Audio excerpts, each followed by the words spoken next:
see how this goes. I'm waiting 13 seconds for a refresh right now. We're going to attempt to get some ALCS tickets live right here to start. Really? It just reset to 42 seconds. So, something tells me... And how much is that going to set you back? Oh, I can't afford it. Oh, yeah. Oh, no. I got to take. I don't even know if the credit card will work when I attempt to buy them, to be honest with you. I had to pay like $300 at the dentist this morning, so I'm not sure that I gotta look into what's going on with me going to the dentist. I feel like my dentist trips are more expensive than everybody else's. Think so? I don't know what it is. Is it just because I have bad teeth? Teeth look okay. I think they're fine, but they're not. That's when you just stop going. Just never go to the dentist again? Yes, that's an option. All right, hang on. 5 seconds until refresh. Let's see what happens here. I'm rooting for you. Reset to 44 seconds. This is for me and you, right? Sure. I was actually hoping to do that with somebody else that I saw because I forgot that I wanted to get a ticket plan in order to get yesterday's access. Yeah. Got a funny feeling. And this is the thing, too. I don't even know if I can go to these games because of my schedule.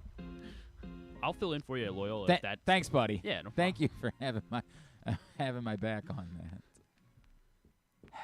We're just waiting now. Oh, you think I'm going to keep doing the show? No, this is what you're getting. This is the content that you're getting today, is me attempting to get some play. So I'm aiming for ALCS 1 and 2 because I can't – the dates don't work for me in the division series. Like I think we have the Ravens play on Sunday, so I'm not sure exactly what time they're going to play the baseball game for Game 2. And I don't even remember what I have going on Saturday. I don't remember if it's Loyola or something else. So I said, we'll just skip the division series and go right to the ALCS. We know we're going to win the ALDS Exactly anyway. right. Exactly right. And they're not putting World Series tickets on sale yet, so we'll hold out on that. God. I remember how much the ALCS tickets cost me in 12.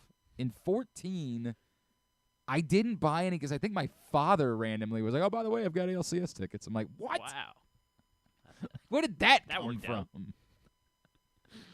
Maybe he felt like he owed me because I had taken care of playoff tickets in 12 and in the for example for the Delman Young game. Those were on the young man's dime. And I'm pretty sure I was fired at the time. I'm pretty sure I was unemployed. And I went ahead and took care of tickets for the Delman Young game for my father and I. Maybe I know I took care of him in 12. I know it was a big deal. Because we went to both of the home games. Oh, no, he didn't go with me to the second one. He only went with me to the Sunday game because he was still working at the time. So Mrs. Clark, oh, God. She came to the Mrs. Clark came to both. Wow. Which is a decision that I'll regret eternally.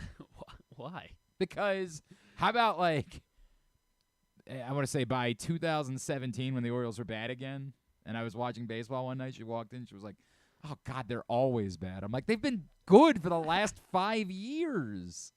She was like, no, they haven't. I'm like, what do you remember we went to a playoff game? We went to 2 playoff games. She was like, those were playoff games? Oh, my gosh. Nuh-uh. I eternally regret that decision. Eternally. Those were playoff games. Regret. I hate myself, frankly, for allowing Mrs. Clark to tag along. So for the first game, that one was the big deal for me. The first game was the one I went all in on. Because, we hadn't had, for whatever reason, I hadn't gone in 96 or 97. I don't think I went to any of the playoff games in 96 or 97. So I had never been to an Orioles playoff game. Ironically, I had been to playoff games, but I had never been to an Orioles playoff game. So I remember, like, my father and I powwowing about it, and I got 4 tickets to Game 1, which was the Sunday game when there was a rain delay, and I don't think it even started until like 8:30 or something like that. And they lost Game 1, as you remember, of the 2012 ALDS. And I it was for some reason I got 4. I was able to get 4, so I brought along. I knew that the old man and I were going, and then it was one of those deals where I was like, all right, well, why don't you come with us? And then I think my cousin's husband came with us as well. Then Game 2, I only had 2 tickets to, so of course I was going to take the old man. And I think he, he was the type. I think this is the story. Story time with your pal GC. We'll get to any other show content. How long before I just recognize I've gotten shut out? I'm not getting the tickets. How long do I continue waiting in the waiting room? Until the game starts. You think I? What? Come over? Would you come over here? What are you doing? What are you? It's a very weird bit that you're doing. We can manage to get you some tickets. Oh, really?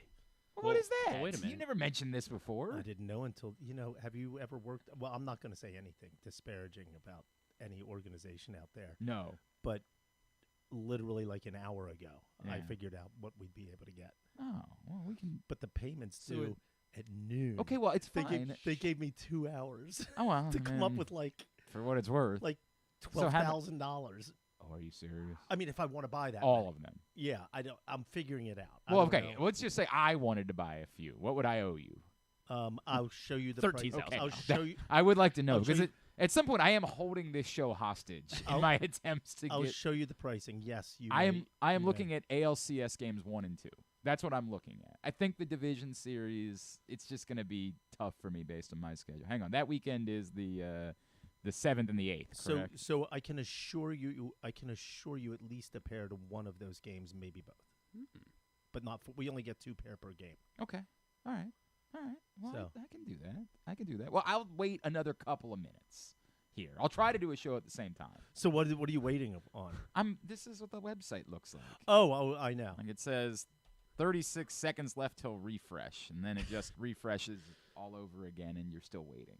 Yeah. It's all it is. It's just a wait. It's Fugazi. It's the waiting room, right? Like you're just stuck in the waiting It's room. and to be clear, that's Ticketmaster. Oh, I'm not. Yeah, Yeah. I'm not mad. No, at you. no, Like just that. what because I will MF Ticketmaster I also right here on the air. I also wanted to get Olivia Rodrigo tickets because I don't care if you judge me. She's amazing. God, she's great. Olivia Rodrigo is Well, yeah, awesome. she is. No, yeah. She's I awesome. totally agree. She's incredible. So if you like Paramore, you have to like Olivia okay. Rodrigo. Yeah, I'm Like, okay that- with I think the problem is Olivia. Like at the time, Paramore was still thought of in like the tail end of the like pop punk, like scene, and so that died. And Olivia Rodrigo comes along, and you're like, oh, she's just saccharine, bubblegum pop. Yep. But like, if you listen to her, that girl has something to say, and everybody's like, oh, she's an industry plant. I don't care. Her music's great. Her music's Can we great. talk about the Orioles? No, nobody cares. They lost. No, I'm They lost. Nobody cur- wants no, to talk I'm about it. curious. So you're sitting there refreshing. Yeah, how long till I just give up and recognize that like my only hope is going to be through Yeah. through your access? How Yeah. long do you think that I Well, the good news continue to wait the it good out? news is there are no fees if you do it. Oh, I do like that. I do like that. You don't have tickets for next Wednesday night, do you? We can make I- something. If you're happen with listening, that. Chuck Sapienza, I'm not working next Wednesday. Got my like childhood best friend lives in Brooklyn, and on my birthday he called me and he was like, buy me tickets for the game. No, not at all. Not at all. He would buy them. Yeah. Like, but he was just like, hey, if I come down, could we go to a game this month? Please see me after your show. And I we'll will be able see to you work out after. these various. I will see you these after my various show. shows. I will I think see you you. ought to take Griffin to one of the games. I'll take Griffin. Yes. Well, I'm definitely not. I well, like- hang on. yes. Hang on a second. Now, this is where it gets awkward because I'm cool with it's not going to be Mrs. Clark. Did you hear the story of No, I was driving. Sorry. So I'm I going to be took third her or fifth or to something on both of the division series games in 2012? Oh, I heard the tail end of it. Yeah. Both of them. And then 5 years later in 2017 when they were bad again, and I was watching a game one night, and she's like, oh, they're always bad. And I'm like, the hell are you talking about? They've been really good for the last 5 years. She's like, have they? Like, We went. we went to to playoff games. And her words, those were playoff games? Yeah, Mrs. Yeah, Clark's I been regret demoted that as it decision relates. for the rest of my I life. understand why you I'll had to do it. never- No, but I understand And why I'm you had to telling do you it. that The beautiful I was thing is telling now story you have leverage. because she If she didn't goes, know- well, I wanted to yeah, go. I'm You like, could say, yeah, look how you 100 treated me last exactly time. right. So I'm pretty sure what happened was, and this is so Edge? No, 2020. Wow. No, I was gonna say if you Wow. had that at the end, that may Yeah, not be the I'm way to probably go. not going to do that. In 2012, so I got 4 tickets to game 1. In game 2, I only had 2 tickets. So I think I invited my father, and he was like, you should take Margaret. And I'm pretty sure that's because my father eternally didn't believe that a woman that looked like her really wanted to marry someone like me. I understand that. I'm pretty sure that was like his I- way I- of saying like, Do everything kiss you her can. ass, Yep, do yep, everything yep, you can, yep. because that girl is going to wise up at some Yep, point yep. and realize what a schlub you are. I have been in that same. But the ironic part is situation. that, like, I regret it for the rest of my life, and I'm mad No, at him. you're not gonna regret it that Oh, much. not the marriage. I'm good with that. I mean, No, I taking meant- her to I the meant- playoff game. The marriage, I'm okay. I didn't mean the most marriage. days I'm okay with. Well, I mean, that's Most what marriage days, is. Mine yeah. worked beautifully for 26 and a third years. And then one day it was just then one day That's it just was the way it just, goes. Yeah, It's now I'm just the dating. way that If it anyone's goes. out there. John Cole, look at this. Stop it. Look at this gentleman. Look at this striking man. Olivia You can't Rodrigo.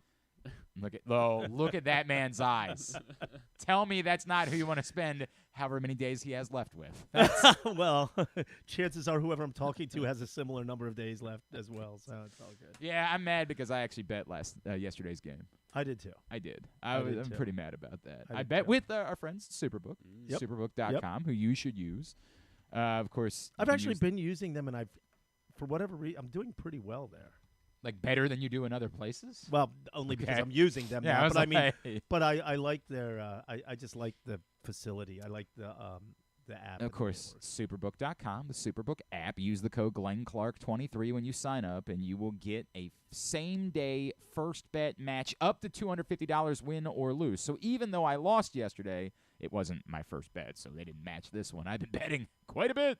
But if it was your first bet, you would have had it matched up to $250, whether or not you had won which that is the game. coolest thing because most of them are Just like, only like if some you of the lose. others Yeah. are. It's first bet insurance Mhm. up to like $1,500. You bet $1,500. If you win, congratulations, you won. Just keep playing. You get nothing. That's not the way. You could win $1,000. You could win $10,000. And you still get and you your would match. still get that match. Yeah. You would still get up to $250 worth of free bets. What's that promo So- code? That's Glenn Clark 23 Okay, at superbook.com or the Superbook app. Number still at 7.5, by the way, for Sunday. Number has not moved. That's Really? gonna- I got it. I think. Oh, wait, did it move last night? It moved last night when I sent out picks. Oh, it moved to 8. It moved to 8. really, I think it's going to come back down. Ooh, well, we're still where are we with Anthony Richardson is the real question. Right. He didn't practice yesterday. Yeah. So Yeah, that doesn't probably. bode No, it's well. back at 7.5. You got it at 8, really? last night when I checked and sent picks out, All right, it's back it at was at 7.5. So Well. I think that number's going to come down because of all the. This is it's a Injuries. very Unless, difficult well, thing. we'll see what the practice Bettors is today, never want to bet a favorite at 7.5. Oh, Right. I lied. Never want to bet that. I lied. I confused it with the Maryland game. Oh, We got Maryland Yeah, at 8. the Yeah. Maryland. Okay, that's a different conversation. Yes. Yeah. You never want to bet a favorite at 7. It's the worst bet you could. It's Yeah. 3.5, 7.5 are the worst bets you Yep. can make. So you're 6.5 desperate. good. You're desperate to wait it out and see as a bettor if that number can move a little bit. Yeah. So it is. I think it's coming holding- down with all these people out. 14 people. It was a bad injury report yesterday. Yeah, Bad injury. And I might report. add for the Colts as well. Yeah, but that wouldn't make the number come down. No, I know. I Yeah, would realize make the that. number No, go no, the no. other I way. thought The the Ravens Ravens was injuries would worse. make the Ravens injuries. I'm would just make saying the number. Colts are in bad shape as well, but still. I am struggling. I think it's going to be a I am struggling with that. brutally. Oh, a war brutal of game to attrition, watch. right? Yeah, I Yeah, just a don't even think it's real gonna be war of attrition on Sunday in Baltimore. Tickets for sale for that as well. If you. You want to reach out to John Colson? John, see, I'll pass. Well, we got to do Project Game Day, so it's not even an option for you, pal. That's true. At some point, my wife, who now has seen me at home the last couple weeks, of course, Project Game Day is back this season. It's brought to you by Superbook Sports and HelpMyGamblingProblem.org. You can find out more by going to PressBox. Ironically, Yeah, right. Although, it's funny we say that, like, but they all have the announcements on their 100%. website. They say it too. Yeah. It's not. This is not a conflict. I know. It's Like just- Superbook kinda wants funny. you, if Yeah. you have a gambling problem, to call 1-800-GAMBLER. Yes, they do. Or go to helpmygamblingproblem.org. So go to PressBoxOnline.com/GameDay. This Sunday, again, Vontae Leach, Super Bowl champion, will join Rita and I, which is awesome. We love Vontae. He's been great. He was a lot of fun for the first time. That Yeah, we he was did it. good. So we're looking forward to doing that. I love the whole vibe of that show. But me being home, by the way, I don't even want to call it a show anymore. It's like it is really just a hangout. Yeah, It's yeah. a vibe. It's like going. it's like going somewhere, but you don't have to. right. That's really what. Like, we're not gonna talk at you. We're gonna talk with you, type of deal. We're not gonna waste your time. And with whoever all the- randomly drops in from the road. Boy, that or was. I wherever don't they remember are. who it was. It was just like, oh, I just want to hang out. Yeah, well, I'm here. you can watch the show. Some We've kids got a came link. on for a moment. Yeah, or we've had a two, few of yeah. those. We've had, we've had some other people try to infiltrate. Yeah, the It's what it guy is. was it Tricky or Slippy? Yeah, or, right. Oh, Trippy's the best. Trippy or Trippy's like Frankie or- Trippy's got Geno Stone. Yeah. Like, yo, talk to Geno. Yeah. I love Trippy. Dude's like looking at his phone like, Like, what? What is What going on this? here? He was like, Trippy Monday said, Can he be our official correspondent. our official away game We correspondent? might be in hot, like WJZ's courting him heavy. They are Really? going heavy in the Trippy game. Really? Trippy's got T-shirts out now. Trippy is a thing. He's man. a social Yeah. media He machine. is a star. So He let's is a mogul. let's my make friend. him our official. Well, he loves us, and we love Tripp. So he came up. You should have. Oh, did you come to the pig roast this year? No, You didn't show up. I didn't. Trippy showed I up. was out of town. Trippy Trippy was up. there? I invited Trippy up. I like Trippy. I do. I think Trippy's great. I dig his vibe. I dig the whole thing.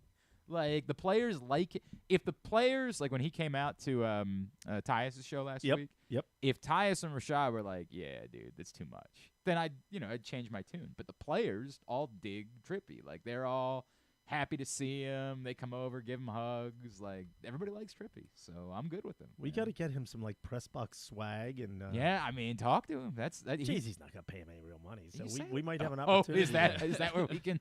Because we're rolling in. No, it? no, no. But we're- how about after you pay for these playoff No, we're- tickets? we're- We're not going to be able to pay anybody. We're way more fun than our good friend Marty. Griffin's going to be know. working for one baseball ticket for the next month. That's about right. Right. I mean, if you look, I mean- if you look at the ALCS prices, Oh, that's yeah, it's actually, basically about that's Griffin's it's salary. just to put it. A ticket is about a week's pay. for Right. Griffin. Okay. It's just sort of what I'm. Well, well. I mean, Yeah, what's it worth to you? What's it worth? I got the other radio station, so. Oh, so that Yeah. can be how you make your money? Yeah. In Yeah. Stevenson Field Hockey, Stevenson you got Field that Hockey, going I do on. love some Concordia Stevenson Field- Prep, yep. like Yeah. that can take Yeah. care of. Look at this guy. All he ever does is get more jobs. I know. Well, you taught him. That's the way it works, bro. That's the way it works. That's the way it That's works. the way it works. There's a lot I've of got people. Spalding Calvert Hall tomorrow. There's night. a lot of people That's a big sitting one. on the sidelines because they didn't follow the Glenn Clark method of That's the way it goes. You piecing it together. Gotta bust your ass, man. Okay, All boys. right, Let me- thank you. let So me you and figure I out will how to have come a up with conversation $12,000. because I'll be as right of back. right now, I am still in the waiting room for both games. By 10:30, 11. By 11, I'm not going to hold the show hostage any longer. But by 11, I will stop checking. I will just give up hope that I can get my own. Okay. And then you and I will have a conversation afterwards. Yep. We'll help you out. Thank Cool. you. Bye. Thank you, John Colson. That's John Colson, the most worshipful Grand Master here at PressBox. I appreciate him trying to move the show along. That's what that really is. He's not I'm the program director here, but he runs the business.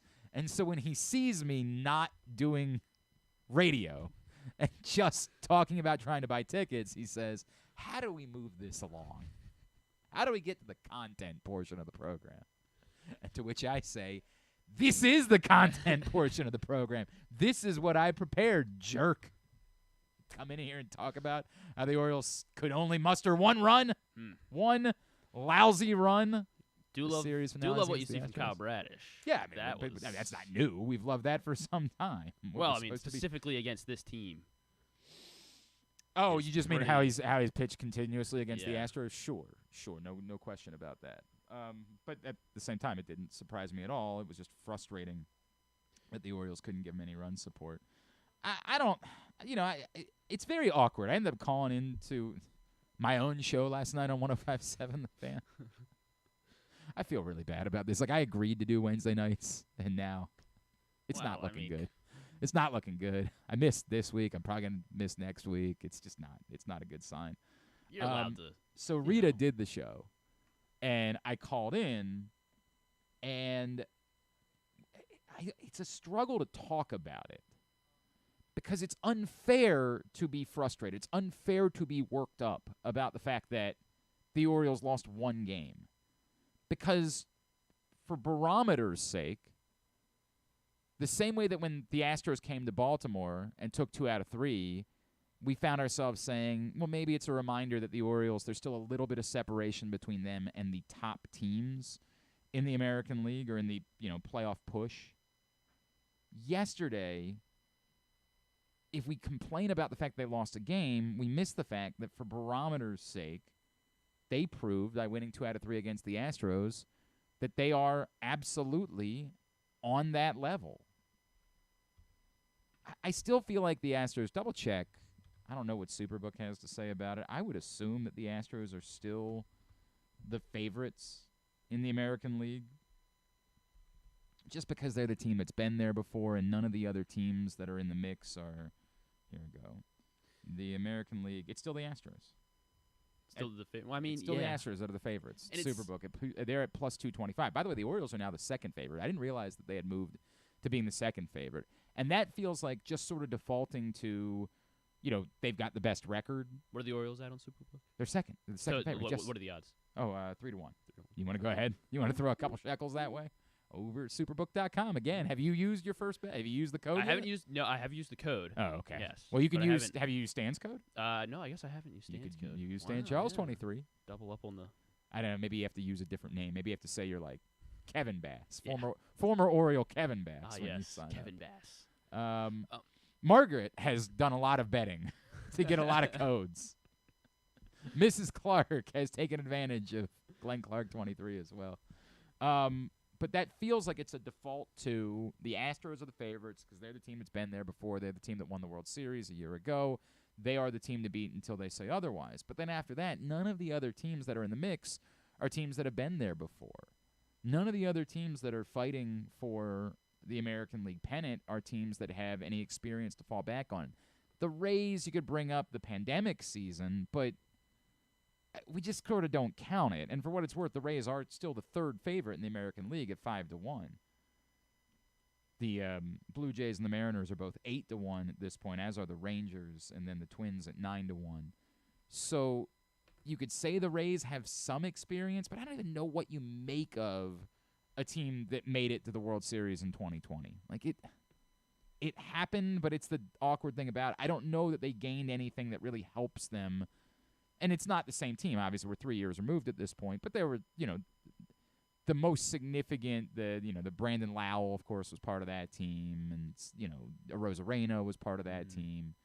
So I think what they're saying is there's one team in the American League that is battle-tested and well-versed. And so that team gets to be the favorite. That's just the way that it goes. Because as we've talked about kind of ad nauseum, that's normally the way this works. The team that wins and the team that makes the run is typically the team that's been there before and has been tested and has come through it. And that's what the Astros are. So I understand them being the favorite, despite the fact that obviously they're not the best team in the American League. They're only a half game up on the Mariners and the Rangers in the AL West. I feel like that's the story of how the odds shape out. But by a barometer standpoint, the Orioles just went in and took 2 out of 3 on the road against the favorite to win the American League, which would suggest to you the barometer is the Orioles proved they're the team to beat in the American League, right? And by record, yeah. By record, we knew that, but Yeah. we understand that And- record isn't everything. And it is interesting because you watch it, and the Orioles, they do look like the better team. Like, they're more athletic. They take advantage of all the little things, all these little rules. They're stealing bases off of Maldonado and Yainer Diaz. And they just look like a team that is Right, but then there's the two things, and that's the thing. So it's difficult to criticize yesterday because, again, for barometer sake, my God, they just took 2 out of 3 from the Astros. But at the same time, you remember what happened to the Bats last week, and then you have another day where you have opportunities, plenty of opportunities, and can only push one run across, and that's frustrating. There's no way around that. Like that, I know it's baseball, and I don't want to. This is a difficult conversation to have. When you ever talk about one baseball game, the next baseball game is going to be different. That's the way that it goes. But the Orioles had their chances. They went 2 for 9 with runners in scoring position.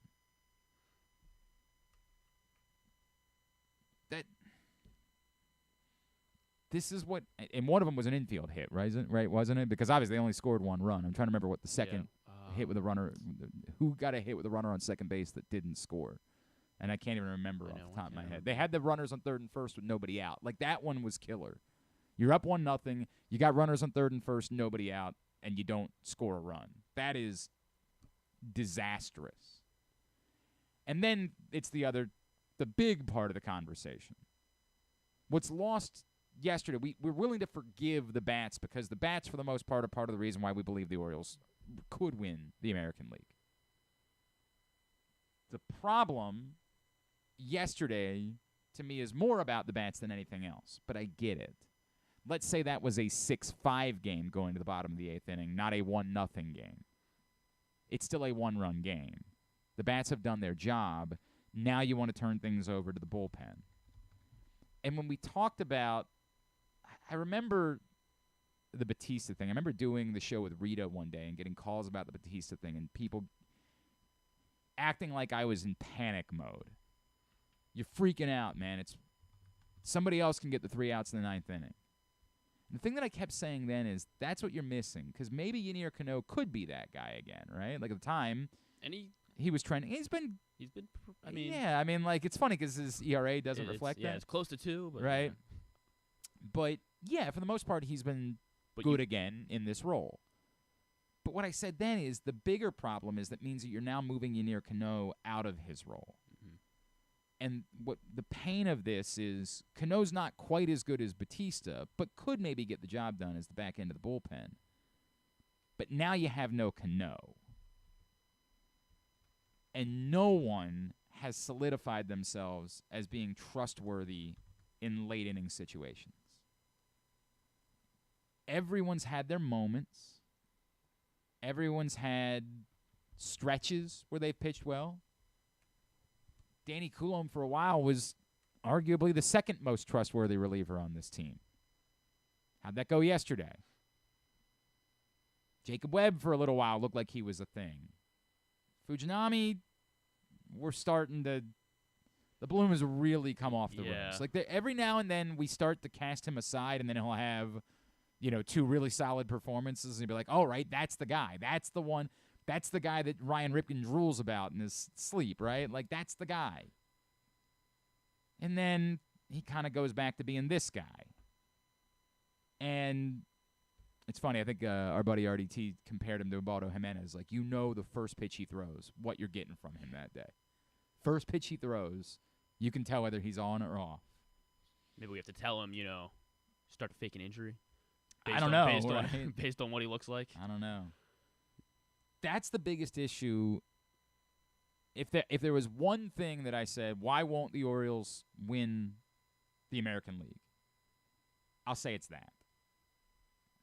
It's either that or they just go into the slump at the wrong time, right? And that's any team. Any team can go through just going to go into a slump at the wrong time. But if there's one deficiency on this baseball team, because once upon a time we thought it was going to be the starting pitching, but we actually kind of feel I don't want to get overconfident about it. I don't want to pretend like we think that the Orioles have a murderer's row of starting pitchers, but we feel pretty good about what they're sending out 1 to 4 as long as they all hold up for the next 10 days to get into the postseason. They're all capable of, a scoreless 5 innings. Sure. Yeah. Sure. Dean Kramer's the one that it's the most hit or miss with. John Means seems to have the safest floor, right? Like at the moment, you're not expecting the dominant John Means. You're not expecting the genius John Means, but you're not expecting anything worse than 5 to 6 innings of giving up 2 to 3 runs. Like you think the floor for John Means is still the neighborhood of a quality start. The ceiling for Grayson Rodriguez and Kyle Bradish is through the roof. You feel good about what the Orioles are presenting 1 to 4, probably more so even than those mid-teens Orioles teams. Like even when Tillman and Chen and Gonzalez were at their best. Joe Saunders. Yeah, but the Joe Saunders thing was an anomaly. Bud Norris. But those 3 guys, Tillman, Chen, and Gonzalez, there were moments where you were confident in all 3. But there were moments. I feel more confident in this group of 4 starting pitchers. Again, as long as it continues, as long as it continues, I feel more confident than I have in anything the Orioles have presented for the postseason since, those Messina teams in 96, 97. And I had to really go back and think, like, how confident I was and, Scott Erickson. Like, but they had Messina at the top, so I'm pretty sure I'm always going to say I was more confident in that. but I feel pretty confident in the starting pitching. I don't think that's going to be what dooms the Orioles. But the back end of the bullpen, and it's so weird to me that they've never given Tyler Wells another shot. Yeah, that is weird. If the season's about to be over, it's if you were gonna the way that you had overpitched everybody the last couple of days, if you wanted, right? Ty- I mean, because like this was everybody, the time. everybody is over, right? I mean, like Dean Kramer, Bradish, I guess they've just Grayson. Well, I don't. He wouldn't be going into the rotation. Yeah. Tyler Wells would be coming back to pitch out of the bullpen. Yeah, to be an anchor. And the fact that they haven't done that when they, again, used CNL Perez and Ynier Cano in 3 straight games and were unwilling to go back to them, I don't know what that says. I mean, I think it loudly tells you that Tyler Wells isn't going to be a part of this in the playoffs, because if they would want him back and doing it at the major league level if they believe that he could. So I don't know what the story is. It's something that'll be weird for a long time. It's very difficult for me to figure out why Tyler Wells is pitching innings in the minors instead of at the major league level when the Orioles don't have consistent good options. I mean, it might just be that he doesn't feel right, but if that's the case, why is he still pitching? D.L. Hall, I guess we have some amount of confidence in. I don't want to oversell that, but like he's the guy that's defaulted to like your 7th. I don't know. At this point, is he the guy that you have the most confidence in to bridge the gap? Cino Perez has been. He has looked really good. So we know there's a bottom that could fall out. But, 100%. But you're right. Of late, he's been good. It's the back end of the bullpen is the thing now that gives me the most. And I say the back end. It's the mid to the back end. Now we'll see if Jack Flaherty can help in that capacity. We'll see. I don't know what Kyle Gibson's role ends up being. Is there anything to the fact that, I mean, the Orioles score runs when he pitches, even though Gibson? Yeah, I don't make anything of that. I think that's an anomaly. Okay. I never make this idea that run support matters. They're more interested in scoring runs for Kyle Gibson than anybody else. No, I don't think that's the case. I just think that's an anomaly. I don't know how they treat it, but I'm pretty sure that's just an anomaly. But yeah, I mean, that's a concern. It's a serious concern going towards the postseason. The good news, of course, is that the Rays lost, right? Like, that's the good news. And the magic number trims down to 7. And that every time the Rays lose, the likelihood of them being able to string some magical run together becomes more and more minuscule. The Orioles go to Cleveland, Grayson Rodriguez. That's the next thing that goes under the microscope. It's the first time we're going to see Grayson Rodriguez pitch on purely normal rest. And the thing to bring up, too, and I brought it up yesterday, is when he was pitching on 6 days, typically it was more like 7 because usually there was a day off in there. Very rarely did the Orioles play 2 full series without there being a day off somewhere in there. So he was really pitching like every 7th day. Now he's turning around and pitching on a 5th day. And I get what Jake Mintz said after his conversation with Grayson Rodriguez for Fox Sports, where he's like, I think he's ready for the, he was like, I don't want to say babied, but he's, ready to not be the training wheels come off, right? Like you pull the bumpers up out of the gutters when you go bowling, right? Like he's ready. Let's go. And that's cool for Grayson. And I'm vibing with him. Let's go. But at the same time, we just got to see it. And coming off what was maybe the most important starting pitching performance, and I'm not to say the best, but the most important starting pitching performance that this franchise has seen in decades on Saturday night. I'm monitoring this tonight. It would be concerning for Grayson Rodriguez after going to normal rest to then not look right tonight. You hope that they're making the right decision. You hope that they've done everything based on what they've got biomechanically, all of the data that they have said he is at no risk. We're good. Obviously, the velocity is not a problem whatsoever, as we saw on Saturday night when even into the 8th inning, he was still throwing with ridiculous power. We'll see. All those things are things that we're monitoring tonight. The Guardians, you would hope, will be a team that has rolled over and is playing dead at this point, and you can make your hay this weekend over the course of 4 games. Everything should be fine. But the bullpen thing is just that impending doom that as a Virgo, I can never shake. Like, it's impending doom. It was very awkward for me. So I had a phenomenon yesterday. I had the Loyola Navy women's soccer game last night. And it was very neat because my normal partner, Jamie Watson, wasn't going to be able to make the game. And so I called our friend Caroline Means, and I asked Caroline if she wanted to come fill in. And I've done games before with Caroline. Of course, you heard Caroline all summer with us during the World Cup, which was a lot of fun. And like I knew Caroline through William Van Zella, the Baltimore Blast goalie. She trained with him, and they worked together. And so I needed an analyst once upon a time. He was like, well, do you know Caroline Stanley? I'm like, that name sounds familiar. He's like, well, she's a pro goalie. She played at USC. And I'm like, oh, okay, cool. That's perfect. So I meet her, and we do a game together. And I'm like, wow, you're great. This was awesome. And I'm like, so what are you doing in Baltimore exactly? And she's like, oh, well, my boyfriend's in the Orioles system. And I was like, oh, cool. And she was like, oh, okay. Remember, John Means was not a thought of prospect. So I was like, I've heard of him, you know. So I'm working with Caroline last night as I'm on the radio talking to Rita about the Orioles. And I'm like, no, they're great. I am a little worried about the bullpen, but no, they're great. She's sitting John right. Means is awesome. She's sitting, well, I mean, he is. That's the good news. That's the, yeah. You didn't have to it's say not, anything. not like I'm sitting next to the Fujinami's wife. Be like, no, what are you guys worried about Fujinami about? He's the best. So are we sure Ryan Ripken's not sitting next to Fuji's? Yeah, right. That's the reason why Yeah. he always says good things about Fujinami. I don't think that's the case, but I don't know. Maybe they're close.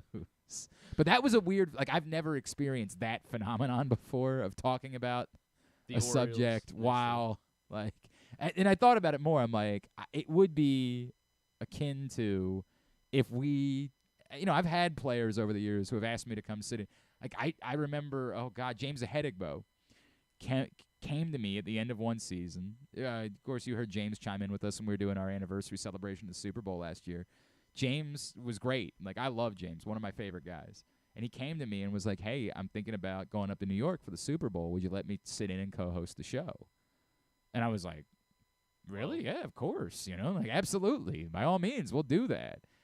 And it was fun, except for there were moments during that week where, like, I think that was a week where a news story came out and Brendan Iambudejo was criticizing the focus of the team or something like that. And I'm like, well, we're going to have to do this. Like, we can't avoid it just because you're sitting here. We're going to have to handle this topic.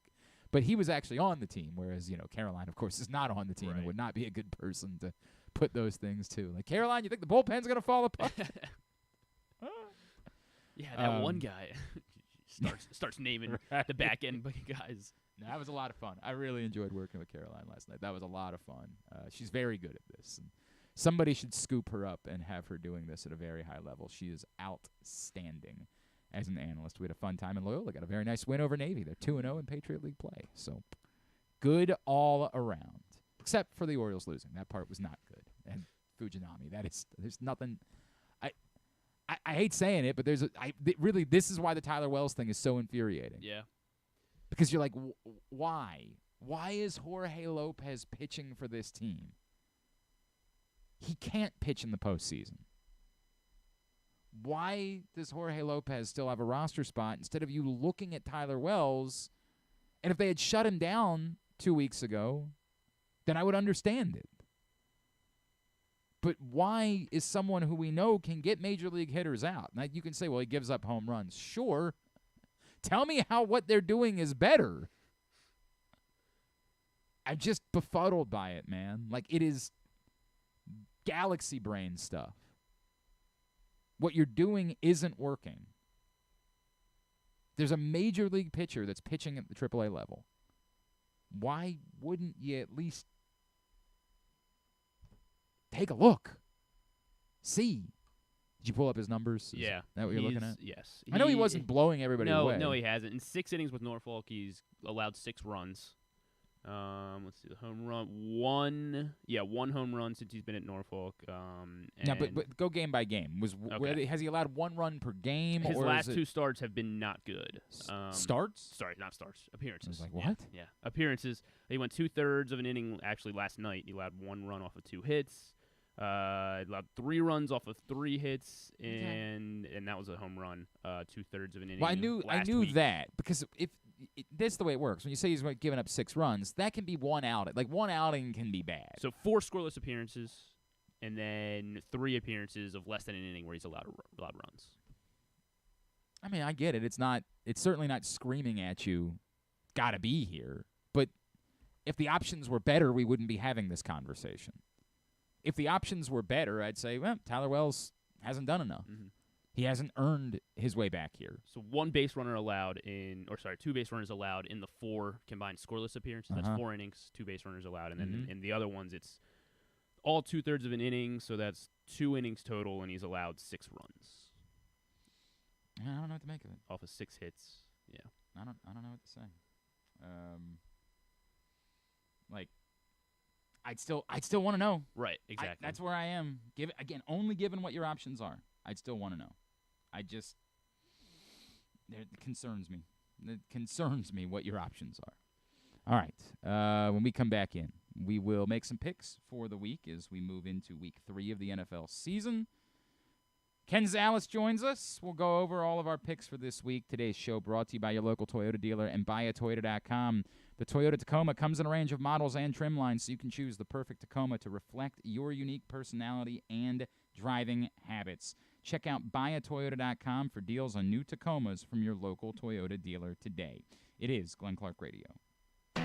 Why bet with the big boys this football season? Instead, try your hand with the local book, Superbook Sports, this fall. Superbook Sports is the book next door. Just a dedicated team of the best odds makers in Las Vegas, making sure you get the best prices and parlays anywhere. And now, Superbook will give you a bonus of up to $250 when you sign up and wager on the same day and use the promo code GlennClark23, GLENNCLARK23. So bet with the best and use the promo code GlennClark23 this football season with Superbook Sports. Visit superbook.com for terms and conditions. Gambling problem? Call 1-800-GAMBLER. Maryland drivers, did you know you can save up to 77% on tolls with an Easy Pass Maryland discount plan? That's right, 77%. It's never been easier. Pick the plan that's right for you at driveeasymd.com. We'll keep you moving. What's up, everyone? It's Tyus Bowser, and I've had so much fun hanging out with Rita and putting up with Glenn the last couple years that I've decided to do it again. Season 3 of the Tyus Bowser Show is happening this year, as we'll be all over town, giving you the chance to get to know me and some of my teammates. As we talk football, life in general, and just say what needs to be said. You can find out more about the show by going to PressBoxOnline.com/Bowser. If you don't live in the area, you can watch the shows live on Facebook and YouTube. And if you miss one, you can listen Friday nights at 105.7 The Fan. So we'll see you all season long for the Tyus Bowser Show, a partnership of PressBox and Great Ace Memorabilia. Gambling problem? Call 1-800-GAMBLER or go to helpmygamblingproblem.org. The next Tyus Bowser Show is Tuesday, September 26th at Guilford Hall Brewery in Station North. It's brought to you by Superbook Sports. It's a Maryland thing you wouldn't understand. Where the waves meet the shore, you will find Dorchester County. Hi, this is Jimmy Charles. When I think of Maryland, I think Dorchester County on the eastern shore where it's open for making memories. Dorchester County, it's a Maryland thing. For more info, visit www.visitdorchester.org. It's a Maryland thing. Hell yeah. It's a Maryland thing. Hell yeah.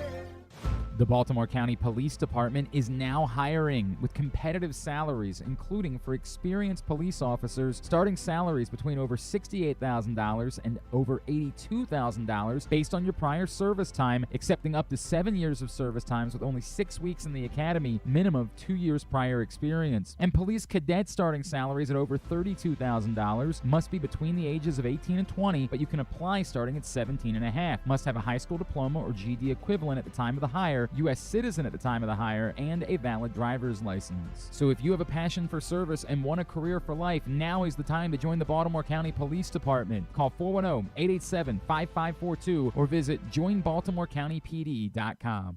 Picking a restaurant to try for the first time? Let's look at the Costas Inn. Here's a few checklist items. Quality of the food? Check. Quality of service? Check. Does restaurant have plenty of free parking? Check. And finally, does restaurant have delicious steamed crabs, crab cakes, crab soup, and specials galore? Check, check, check. Costas Inn, 4100 North Point Boulevard. They check all the boxes.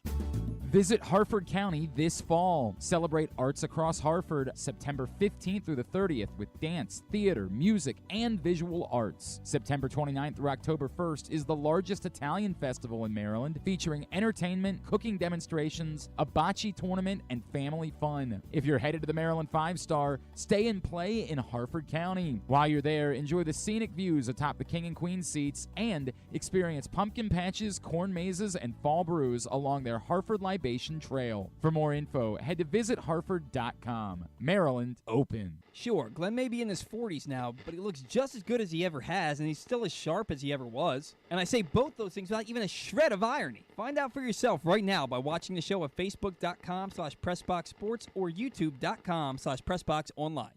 All right, Griffin, you want to let everybody know what's going on at Live Casino and Hotel? Of course I do. I want to tell you about the new member program over at Live, because they're all about more yes when you sign up for Live Casino and Hotel Maryland Rewards today and earn up to $50. You can take a spin with a free slot play or join the action with direct bet or indulge in your favorite dining experience with comps. All new members will receive a free tote bag as well. So for more information, go to maryland.livecasinohotel.com and find out how you can sign up for Live Casino and Hotel Maryland Rewards today. At Arundel Mills, must be 21. Please play responsibly. For help, visit mdgamblinghelp.org or call 1-800-GAMBLER. Very good. Very good. So, started doing the show. Said, I'm not going to worry about this anymore. Like, just get on it. And then I went to break and looked down, and they were like, hey, you're out of the waiting room. Buy your ticket. Piss. So I went in. It showed me that I could. Nope. None available. None available. So you're taking this as a sign? I missed out. We're just extending it to noon, right? Nope. I'm looking. Literally, everything is, when I try to click on it, says, seats matching your request were not available. Please select different options or fewer seats and try again. Are you telling me that I can have one? Like, if I want one ticket, that might be available? How much is a hotel room at that, what is it, the Hilton? Oh, to look over the Yeah, stadium? look over.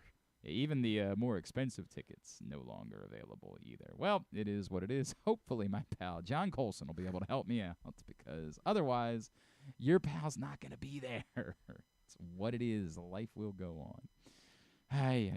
All right. A couple of things. Yes, we alluded to earlier in the show the injury report concerning for the Baltimore Ravens when they were bringing in running backs.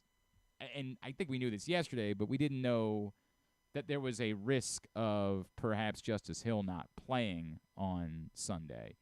And so just as the Ravens have gotten through, adjusting to life without J.K. Dobbins, now there's the possibility that they will have no Justice Hill either.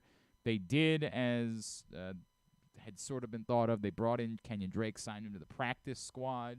So he's back, and he could be elevated if necessary on Sunday. It ain't great. There's just no way around that. It ain't great. Here's the none of the guys that missed last week are back on the practice field this week. Odell Beckham not on the practice field. We were told the ankle wasn't serious, and I get that it's easy for all of us to say, well, it's the Colts, don't worry about it. Okay, until you don't have anybody. Until it's the whole team. It's missing. I guess it is weird because they just beat the Bengals without 4 of right, and so you'd like to believe that means that proves they can beat anybody. But at some point, these things do hurt you. There's no getting around it. So the guys that we knew wouldn't be practicing: Marcus Williams, Ronnie Stanley, Odafe Owe, Tyler Linderbaum. By the way, the news early in the week was that Marcus Williams is not going to have surgery, so they're not putting him on IR, and they're trying to make that work. Like, you're already getting to that territory of. These are multi-week injuries that we're talking about. Maybe you would have been better off putting them on IR, but I understand the choices. So none of Williams, Stanley, Owe, Linderbaum, Marlon Humphrey, none of them practicing. Added Justice Hill to the list, and there is concern about his availability for Sunday, and add Odell Beckham to the list yesterday. None of those Ravens practicing. Also, Jadeveon Clowney didn't practice, but that's listed as an illness, so you assume that, he should be fine and ready to go on Sunday against the Colts. But it ain't great. There's no way of saying that. It ain't great what it is that the Orioles. See, I'm conflating because I was trying to get some tickets this morning. What it is the Ravens are dealing with. Are we? Yes. He's there? Yes. All right, very good. It is time for us to make picks. Picks is always brought to you by Superbook. He is our friend Ken Zalis, and he is back with us now here on GCR. What's going on, KZ? Are you hurt? No, but I'm really surprised to hear that Justice Hill is hurt. Why? Because he's just been so healthy his entire career with the Ravens. All right, now you're doing the thing that I was mad at you about the last time. I know, but it's hurt. as soon as it's not true, I'll stop. For God's sakes, everybody! It's football. They're all hurt, Ken. Everyone who plays football gets hurt. Name the football player that doesn't deal with injuries. Brett Favre. Puka. Yeah, our Lord and Savior. Our Lord and Savior, Puka Nacua, is the one. That is the one guy that doesn't deal with injuries. I just want to know if you listened to me in your other league and took him in the 16th round of your draft. I not only did I take in every other league that I'm in, I was playing Puka Nacua last week because in one league I got him. I did get him after that day. I got him in the final round of Ryan Ripken's league, and then my longtime league that I've been in, I immediately went back and dropped Roshan Johnson or somebody like that and picked him up. So, he carried me to a victory in a couple of places last week, which I really appreciated. Yeah. I was a big fan of that. I sadly didn't listen to Ken. So I didn't get any. And then what a stupid idiot. Yeah, since I won in every single league week one, I didn't get any. That's okay. That's okay. Yeah. But you don't have Puka, so it really doesn't matter. Yeah. The only thing that matters in fantasy football through 2 weeks is who has Puka and who drafted him. Is the strategy to tank week one so you can get top waiver priority? Is that a strategy? It is a strategy. Okay. Not mine. I'm not going to do that. Sure. Got to start 1-0. Give me these answers. There's no chance because Lawrence is playing Houston, so I got to write it out for one more week before I commit to Matt Stafford, right? Yeah, and Stafford's matchup this week isn't fantastic. Do I go Daniel Jones or Joe Burrow? I'm sorry. Until Burrow plays better, you got to go Jones. I mean, at least you get something on the ground. He's not a terrible start this week. Burrow's looked awful and not healthy at all. And whether he plays or not, they did confirm he re-aggravated his calf. So it's not good. That's a real shame for them. I just feel terrible. I feel terrible. Real shame for you too, Griffin. Just a real shame for you. What about who am I playing of this group? DJ Moore, Gabe Davis, Christian Watson if he plays, and George Pickens. I got to play 2 of those guys. Right now it's it's DJ Moore for sure out of that group. Because everything in Chicago is going so well. I know. What an effing weird day yesterday where they're making up stories about the place being raided, and everybody was just running with it it was a legitimate story. And all of these, sort of reporters, I hope that what I'm hearing isn't true. And then finally somebody's like, because it isn't. What are you doing? What a bizarre-ass day that was. It was fun. I mean, you're probably going Pickens with that group. Over Davis? Yeah. Davis caught the touchdown last week, but that's a mess, too, over there. I just don't like Pittsburgh's offense had -7 yards in the fourth quarter. I know, but he's a big play guy. And, I hear you. Saw the big play. To me, it's opportunity. And with Deontay still down, he's the top target there. Yeah. So I'm going to go with the targets. I just don't like bad offenses. That's my bigger Well, then, but okay, is Buffalo a good offense right now? Well, they were last week. I know that much. Well, they sure as hell were last week. I don't know. I don't know who's good right now. That's a good point. All right. Speaking of which, all the quarterbacks stink. So they do. They all. There is one player that's good in the entire NFL. Our Lord and Savior Puka Nacua. If Christian Watson's healthy, do I play him over Jerry Jeudy and Tutu Atwell?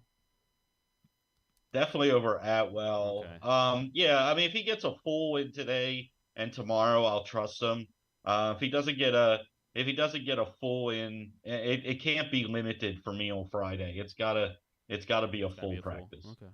Who am I dropping? I got to pick up a defense. Am I dropping Roshan Johnson? No, I just picked up Kareem Hunt. I realized I got to hold on to him, so I got to drop Roshan Johnson, right? I mean, yeah. I mean, my bench in this league. This is Ryan's league. My bench is Anthony Richardson, who I'm not going to drop because who's your starter? Tua, but he could get a concussion tomorrow. Okay, I'm not dropping Anthony Richardson. So then my options would be Roshan, Kareem Hunt, Pacheco, DJ Moore, Gabe Davis, or Evan Ingram. Who's your starting tight end? My starting tight end is Goddard, so it's I can easily drop Ingram in that case. You would drop know, Ingram before you drop Roshan, really? Yeah, because look at the running backs and the way they're getting hurt already, and Roshan has already shown that he's got some juice to him. It's not like Herbert's. I know, but I really, how I struggle with dropping running backs. I think are going to be good later. I understand that. There's if you're not playing Ingram this week, there's no reason for him to be on your roster. Except for the fact that I'm not confident about Goddard. Anyway. Well, but but that's you're where we still are. not starting Ingram. So would you start Ingram over Goddard? No. Okay, well there we That's are. why I would cut him. That's why I would cut him. Let's get to the picks. I'm just going to get frustrated again. In all honesty, I just cut Ingram in one of my leagues. He's not going to play. If he's not playing for you, pick up somebody that can be useful. And if you need a defense and you're not going to drop the whatever starting defense you have, or you don't have one. I dropped my defense to get Kareem Hunt. So okay, so then drop Ingram. Is he good? I mean, he was good last year. He hasn't been good this year. He was like my 8th round pick. I don't want to. Wait until Sunday morning, so then maybe you have a chance to get him back on waivers. Yeah, that's well. I don't. You're going to be very upset though. If all of a sudden this is the week that Roshan gets 15 touches and scores a touchdown. I know that's true. All right, God, I hate this. Let's get to the damn picks. Yeah, let's get to them. For God's sakes. All right. I'm changing all mine. I already. Yeah, it was a rough week for KZ last week. KZ went 2-6, fell out of the top spot on our table. Which, the old shrugs over there. Old Griffin moved into the top spot. Griffin now 16-11 on the season, 1 game in front of KZ, 2 games in front of Nick Kelly and Andrew Stetka, 3 in front of Kyle Ottenheimer, 4 in front of myself, Ryan Shell, John in Little Rock. I'm good. Yeah, I'm good. Just don't lose, baby. That's all it is. Just don't lose. 9th place currently is where you find John Proctor. John Proctor, the only person that still owes me money. John Proctor, you have he until owes me money. You have shut up. You have until Monday, John Proctor. You have until Monday. And Paul Valley now sitting in the bottom of the table. Paul Valley 10-17, 6 games back, but only 1 game behind John Proctor at the bottom of the table. As always, 3 college games, 6 NFL games to pick. Odds courtesy of our friends at Superbook. Again, superbook.com, or download the Superbook app and use the code GlennClark23 when you do to get a same-day first bet match up to $250. Glenn Clark 23, and that's 2 N's in Glenn. If you're here, you should know that. Yeah. Glenn Clark 23. Use that code and sign up today. Of course, the winner gets a little bit of cash. $250 is the total, and the loser is the one who has to pay the ultimate penalty, death. No, they'll have to come in here dressed like do that one. Dressed like the Notre Dame mascot. They'll have to take an Irish dance lesson, then perform said Irish dance, sing Zombie by the Cranberries and Nothing Compares to You, consume some haggis, tripe, and blood sausage, and then wash it all down with a Will Levis Irish coffee. Gonna be a heck of a day. Where are we starting? We are starting in East Lansing, where everything is not going very well. Maryland at Michigan State at 3:30 on NBC. The Terps have moved to 8-point favorites going into Michigan State. Well, we know what Ken's doing. How'd that work for you last week, bud? Do we know? I'm good. Yeah. How about I was thinking about how smug you were probably feeling when Maryland was down 14-0 in that game. Like I had no idea they were even playing on Friday, Glenn. I was thinking about how smug you would have been feeling then. I actually looked up And the first time I checked the game, I'm like, oh, they're playing on Friday. They were up like 28-14. Yeah. This is another awkward spot to be in because, like, Ken, I don't, not for the same reasons. Ken wouldn't care. I mean, like, but I don't have a ton of faith in Maryland. It's that, you know, look at what's going on the other side. 8 points. 8 points. Michigan State, by the way, wasn't going to be good when they had Mel Tucker. Like, they were not expected to be a good football team. They got pounded last week, but Washington's good, right? Yeah, like, Washington's good. But I don't think they get pounded the same way. Like, I do think this is a competitive game, but I don't think I could pick Michigan State right now. I think I'm going to have to go with Maryland, even though I don't like it being more than a touchdown. Maryland's the pick. 8 points on the road in the Big Ten, right? I hear you. That's what, if Michigan that's what I mean. State just had their head coach, I wouldn't believe this was. If they just weren't in upheaval, I would not be picking Maryland to cover this number. I want to stand on principle here. I really do. But there's no way Michigan State is ready to play a football game. It's a mess. There's just no way. So this is going to work one of two ways. If this is going to be the last time. Like, you get bitten by this one and it never happens again. I will never. Yeah. And you can never, ever, Maryland ever. Could be, I don't care. Maryland could be underdogs against I Akron. don't care who they play. I don't care what the number is. But I'm going to take Maryland because there's no way Michigan State is ready to play a football game this week. Who do you root for in college football? Miami. Miami. The Miami. So he knows a thing or two about bad football. He knows a thing or two about unwatchable, miserable football. Yeah, I'm taking Maryland too. Sorry, I was counting rings. What did you say? You counting rings? I was counting national championships. Yeah, Maryland's also a former national champion. That's something that Maryland and Miami have in common. They used to be good. Go ahead. Yeah, I mean, this goes both ways. I do think Maryland is very good, and I think Michigan State is definitely, as Ken said, not ready to play football. I mean, they got shut out in the first half at home last week. It was yeah. I'm taking the Terps -8. How'd it work out in 1984 for you, by the way, KZ? How'd that one go when Miami took on Maryland? How'd that go? It looked pretty good at the half, didn't it? Actually, Glenn. That's what turned me into a Miami fan. Was them blowing a 31-point lead against Maryland? It was. Weirdest thing I've ever heard. It's a weird thing. No, I'm serious. I finished watching that game in Sears because my parents made me leave at halftime because I wouldn't leave. Okay. And they're like, "This game's over." I finished watching it in Sears. What bizarre. But why did it make you become a Miami fan? It just I don't know. It just did. That's so weird, dude. I know. Do you know what Miami's all-time record is against Maryland? No. They don't play that often. 8-9. Suck it. Suck it, Zalis. Maryland has owned Miami.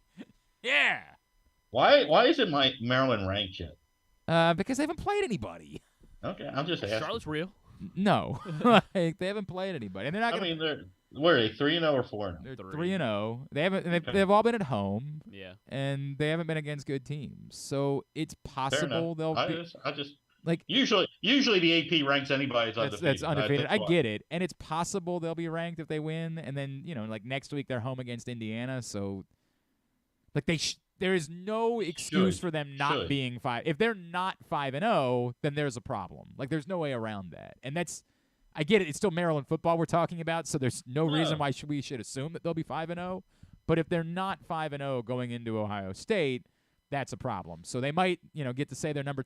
That might be a top 25 matchup in Columbus. Might be. And then they'll be very quickly removed from the top 25. Didn't they almost beat Ohio State last year? They year? did. They damn near almost beat Ohio State. I don't have quite the same faith, but we'll see.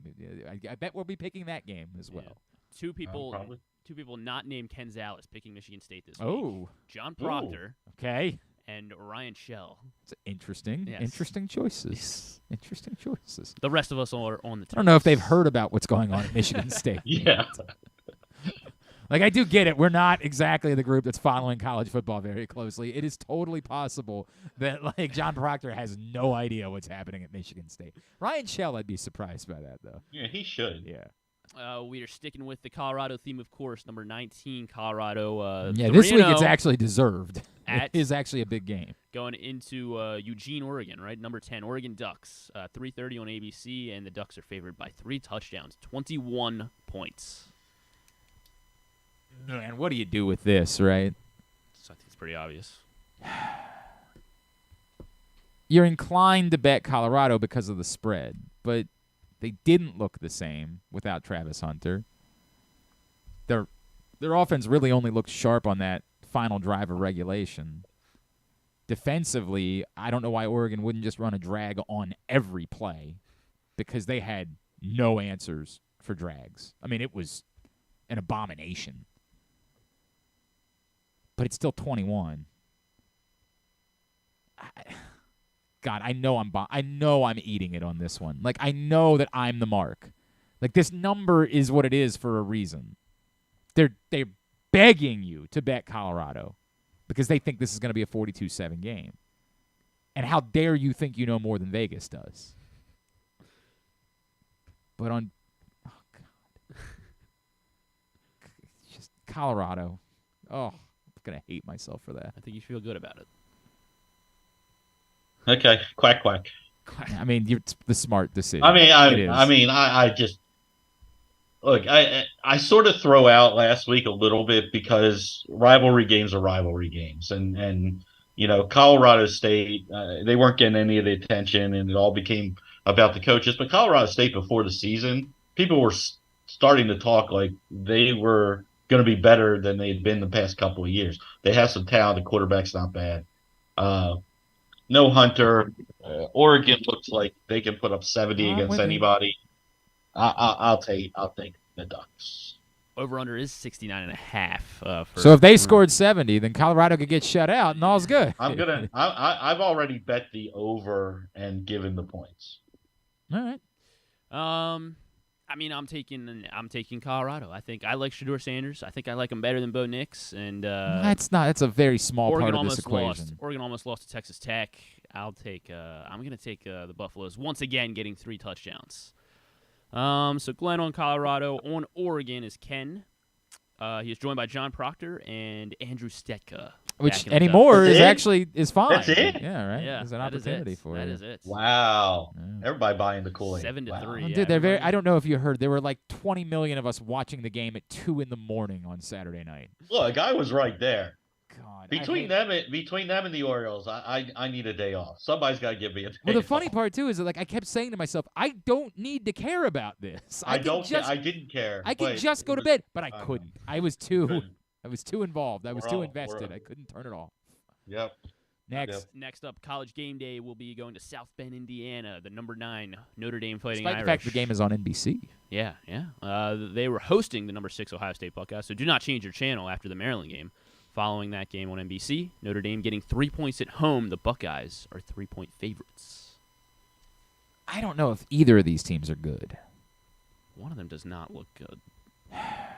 You say that, but like it's early. Yeah. I don't over. I feel like the easy thing to say here is Notre Dame's getting points at home, so just take Notre Dame. But when was the last time Notre Dame came through in a big spot? Other than when Clemson didn't have their quarterback a couple years ago, right? Like, name the last time Notre Dame beat a legitimately good football team in a big game. Exactly. Now they did beat Clemson. It's just that Clemson didn't have Trevor Lawrence.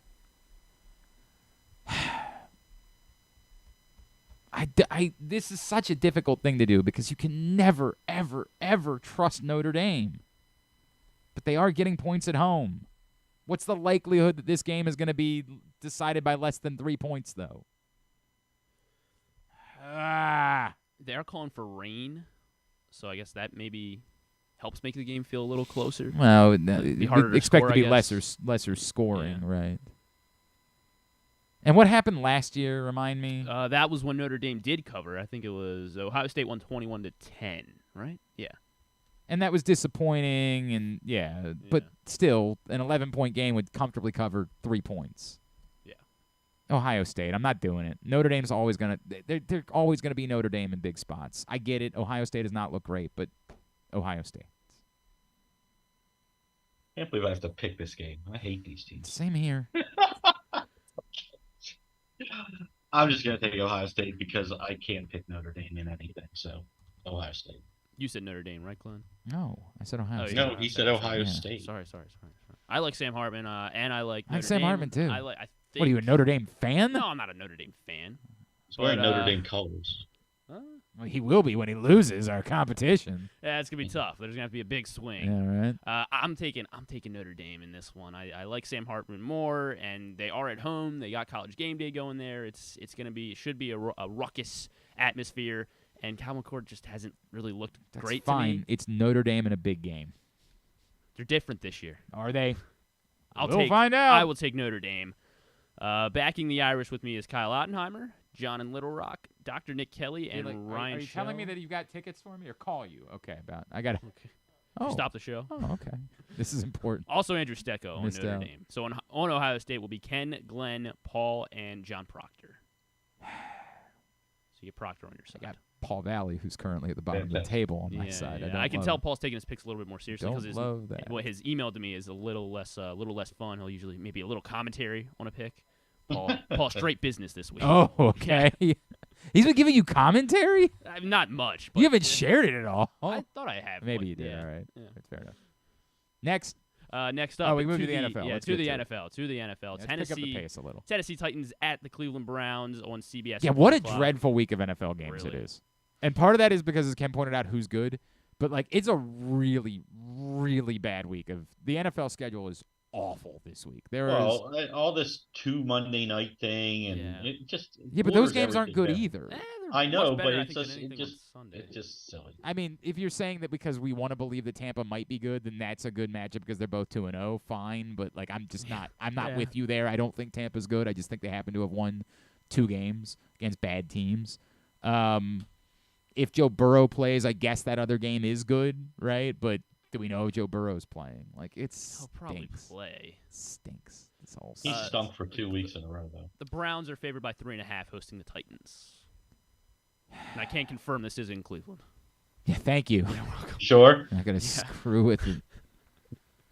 God, what do you make of these teams? Right? Deshaun Watson stinks. You assume that Tennessee stinks, but they just beat the Chargers last week. Browns 3.5 points is what it is. Yes. I'll just take the Titans just for the points there. That's all that is. It's a play on the points against a Browns team that just is not impressed me. So that's all I'm doing is playing the points. Yeah, I think that's the right way to do it. You got 2 teams that defensively though are pretty good. The Titans can't stop most people through the air, but the Browns can't throw through the air right now. So just lost their running back, which just feel horrible for Nick Chubb, one of my favorite players in the NFL, and it's just horrible what happened there.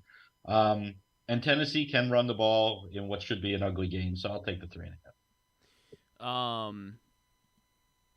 You're taking Tennessee, or you're taking the Titans, right, Ken? We're both taking the Titans. Okay, Ken's flipping his pick, so that Oh, means he sent you the I'm Browns, taking the got it. Titans as well. I like the way they run the ball. I announced a lot of flipping. That's when fair. that Yeah, that's happened. fair. I just want to make sure I get it right. Deshaun Watson looks terrible, so I'm not taking the Browns, even at home. Give me the Titans with the hook as well. Means we will have our first lone wolf of the week. Give me a how. Oh, it's Ryan Schell backing the Brownies. Yeah. That's that's not a bad. It's a home team, Not a bad- and not a yeah, big it's a number. pickup game, yeah. That's to get a lone wolf out of Yeah. that. That's not bad. Hey, quickly, let me tell you that today's show is also brought to you by the Baltimore County Police Department. Their next hiring event is coming up on October 28th at the Public Safety Building, 700 East Joppa Road in Towson. You can complete multiple parts of the hiring process, including the agility test, the written test, and go through the entire application right there on the spot. Members of the specialized units will also be in attendance for you to find out more about perhaps the career path. So if you're like, I'm not sure I want to be a patrol officer, there will be opportunities for you there. And then the trunk or treat event that afternoon, which is really cool. If you're not thinking about becoming a police officer, but you just want to have your kids interact with the police, sort of try to help repair those relationships and maybe any amount of trust issues that you might have. It's a great opportunity for you to spend time with the Baltimore County Police and get candy for the kids. So you can find out more by calling 410-887-4584, Baltimore County Police Department. Next hiring event, October 28th. Atlanta Falcons at the Detroit Lions in Detroit, 1 o'clock on Fox. The Lions are 3-point favorites hosting the Falcons. Lions. I don't have a strong feeling about it. Again, the Falcons are a team that I know they're off to a good start, but I don't think they're quite as good as their record would say they are, and I think the Lions got a wake-up call last week. I think they started feeling themselves after winning in Kansas City. I think the Lions will be okay. So, Lions. Yeah. I actually think the results last week help the line here. Like, I don't think – before last week, what do you think the line of this game would have been? 6. I was thinking 5.5, something like that. So, yes, I think that you get a boost because of the results of last week's game. So, I think this is almost a half to pick.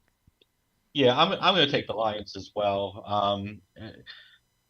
I actually think the Falcons, as the season goes on, will get better and better. I actually like their talent on both sides of the ball, but not quite yet. I still think Detroit's the class of that division, and probably a little bit too much for Atlanta to handle this week. So I'll take the Lions.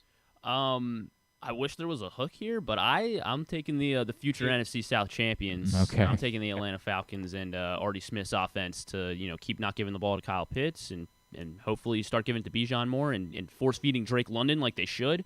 But I'm going to take the Falcons here getting points, even though they're on the road. So I will be on the Falcons. I'm not a lone wolf as Andrew Stetka joins me on the Atlanta Falcons. Once upon a time would be a death, would just make you feel like hell. But all of a sudden, you're like, okay.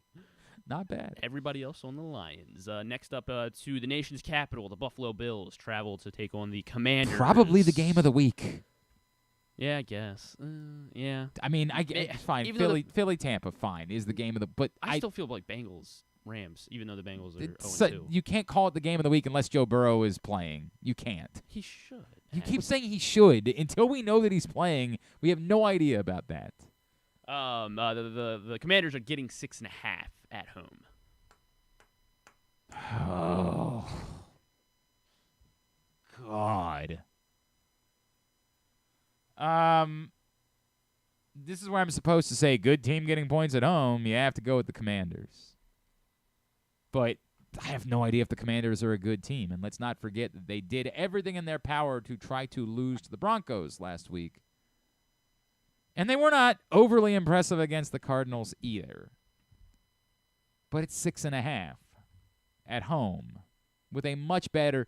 I saw that the game was sold out. I do know that the Bills fans travel really well, so I don't think it'll be like an overwhelming home field advantage for Washington. It might even really be like 50-50 on Sunday. But that's, I hate saying, even 50-50 is better than what it would have been 2 years ago if the Bills had played in Washington.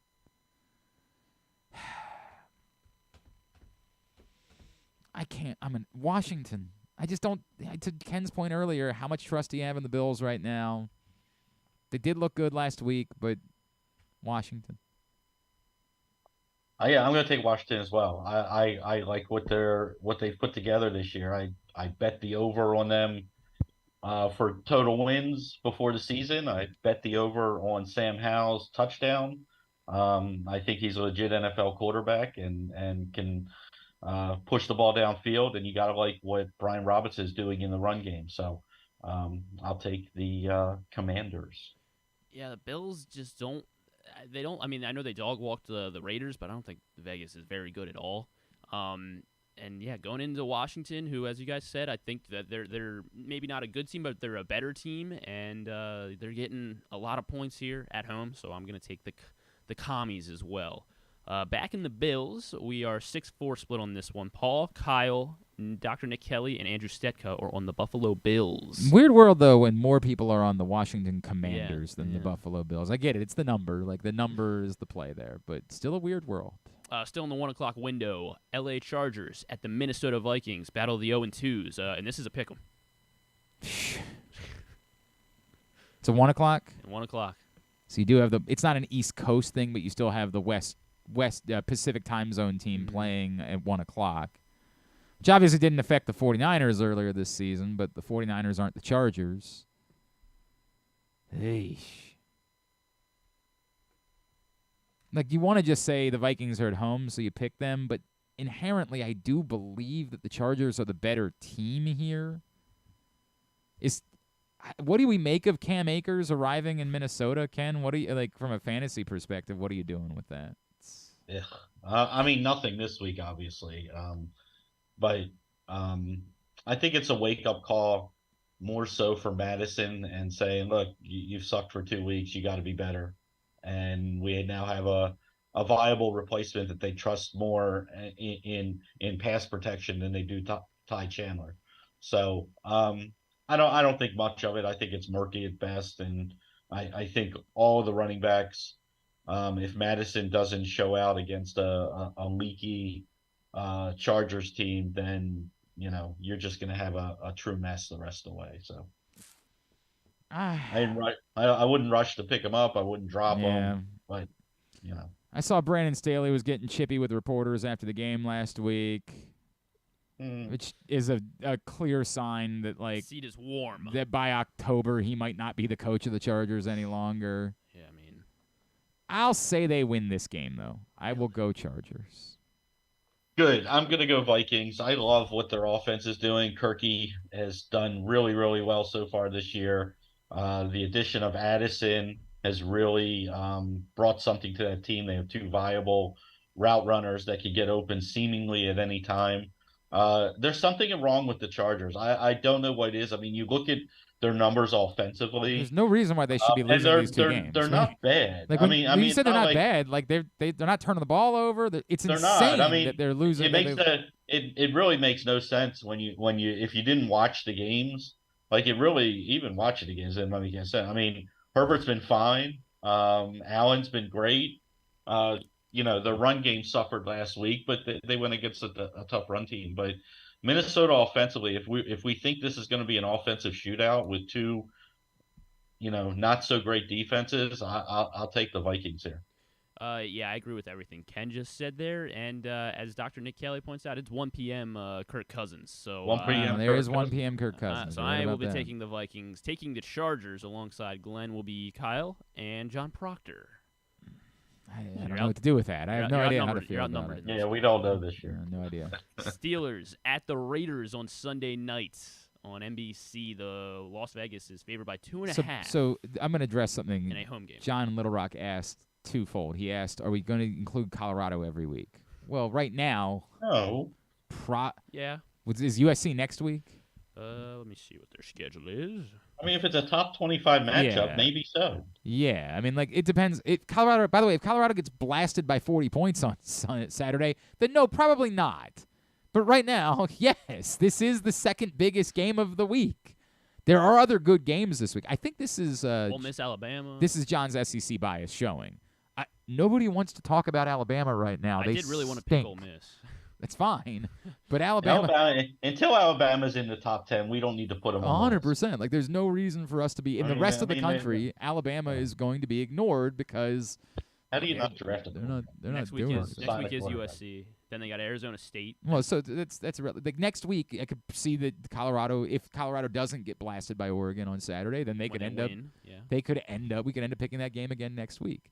But this week, it just so happens to be that because they're playing Oregon and because they're undefeated, that Colorado-Oregon's one of the best games of the week. And then as far as the Thursday night game is concerned, come on. Who is picking the Giants tonight? Come on. I know Steelers-Raiders stinks. I understand it is a dog Sunday night football game. Oh, it is dreadful. And as we pointed out this week, the Sunday night football schedule, there's like 3 good Sunday night games. And everything else stinks until they get into flex zone. So it is what it is. But at least you don't know how to pick it. Whereas tonight's game, everybody, I don't know what the number would have to be for you to suddenly think like, yeah, I'll pick New York on a short week against the best team in the NFL. Maybe if it was 2 touchdowns, you'd think about it. Maybe. But it wasn't. It was, 10.5? So yeah, it is 10.5. we couldn't justify. Trust me, I like having the Thursday night game involved too because it gives you a little reason to watch. Yeah, well, a little. If I'm starting Daniel Jones tonight, I guess I will be. But yeah, that was the reason why we didn't go with the Thursday night game this week. Is because it's just there's no way that we could envision there being. What is it? Coastal Georgia State tonight? Oh, is that the big game? That's the big college matchup tonight. Anyway, by the way, it's good. It's good because we're gonna be watching the Orioles anyway tonight. Like all's good.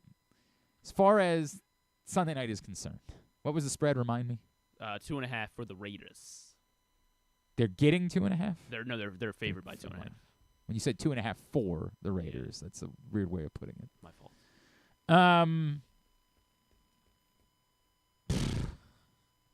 This sucks so much. What a miserable football game. What do you want me to say here?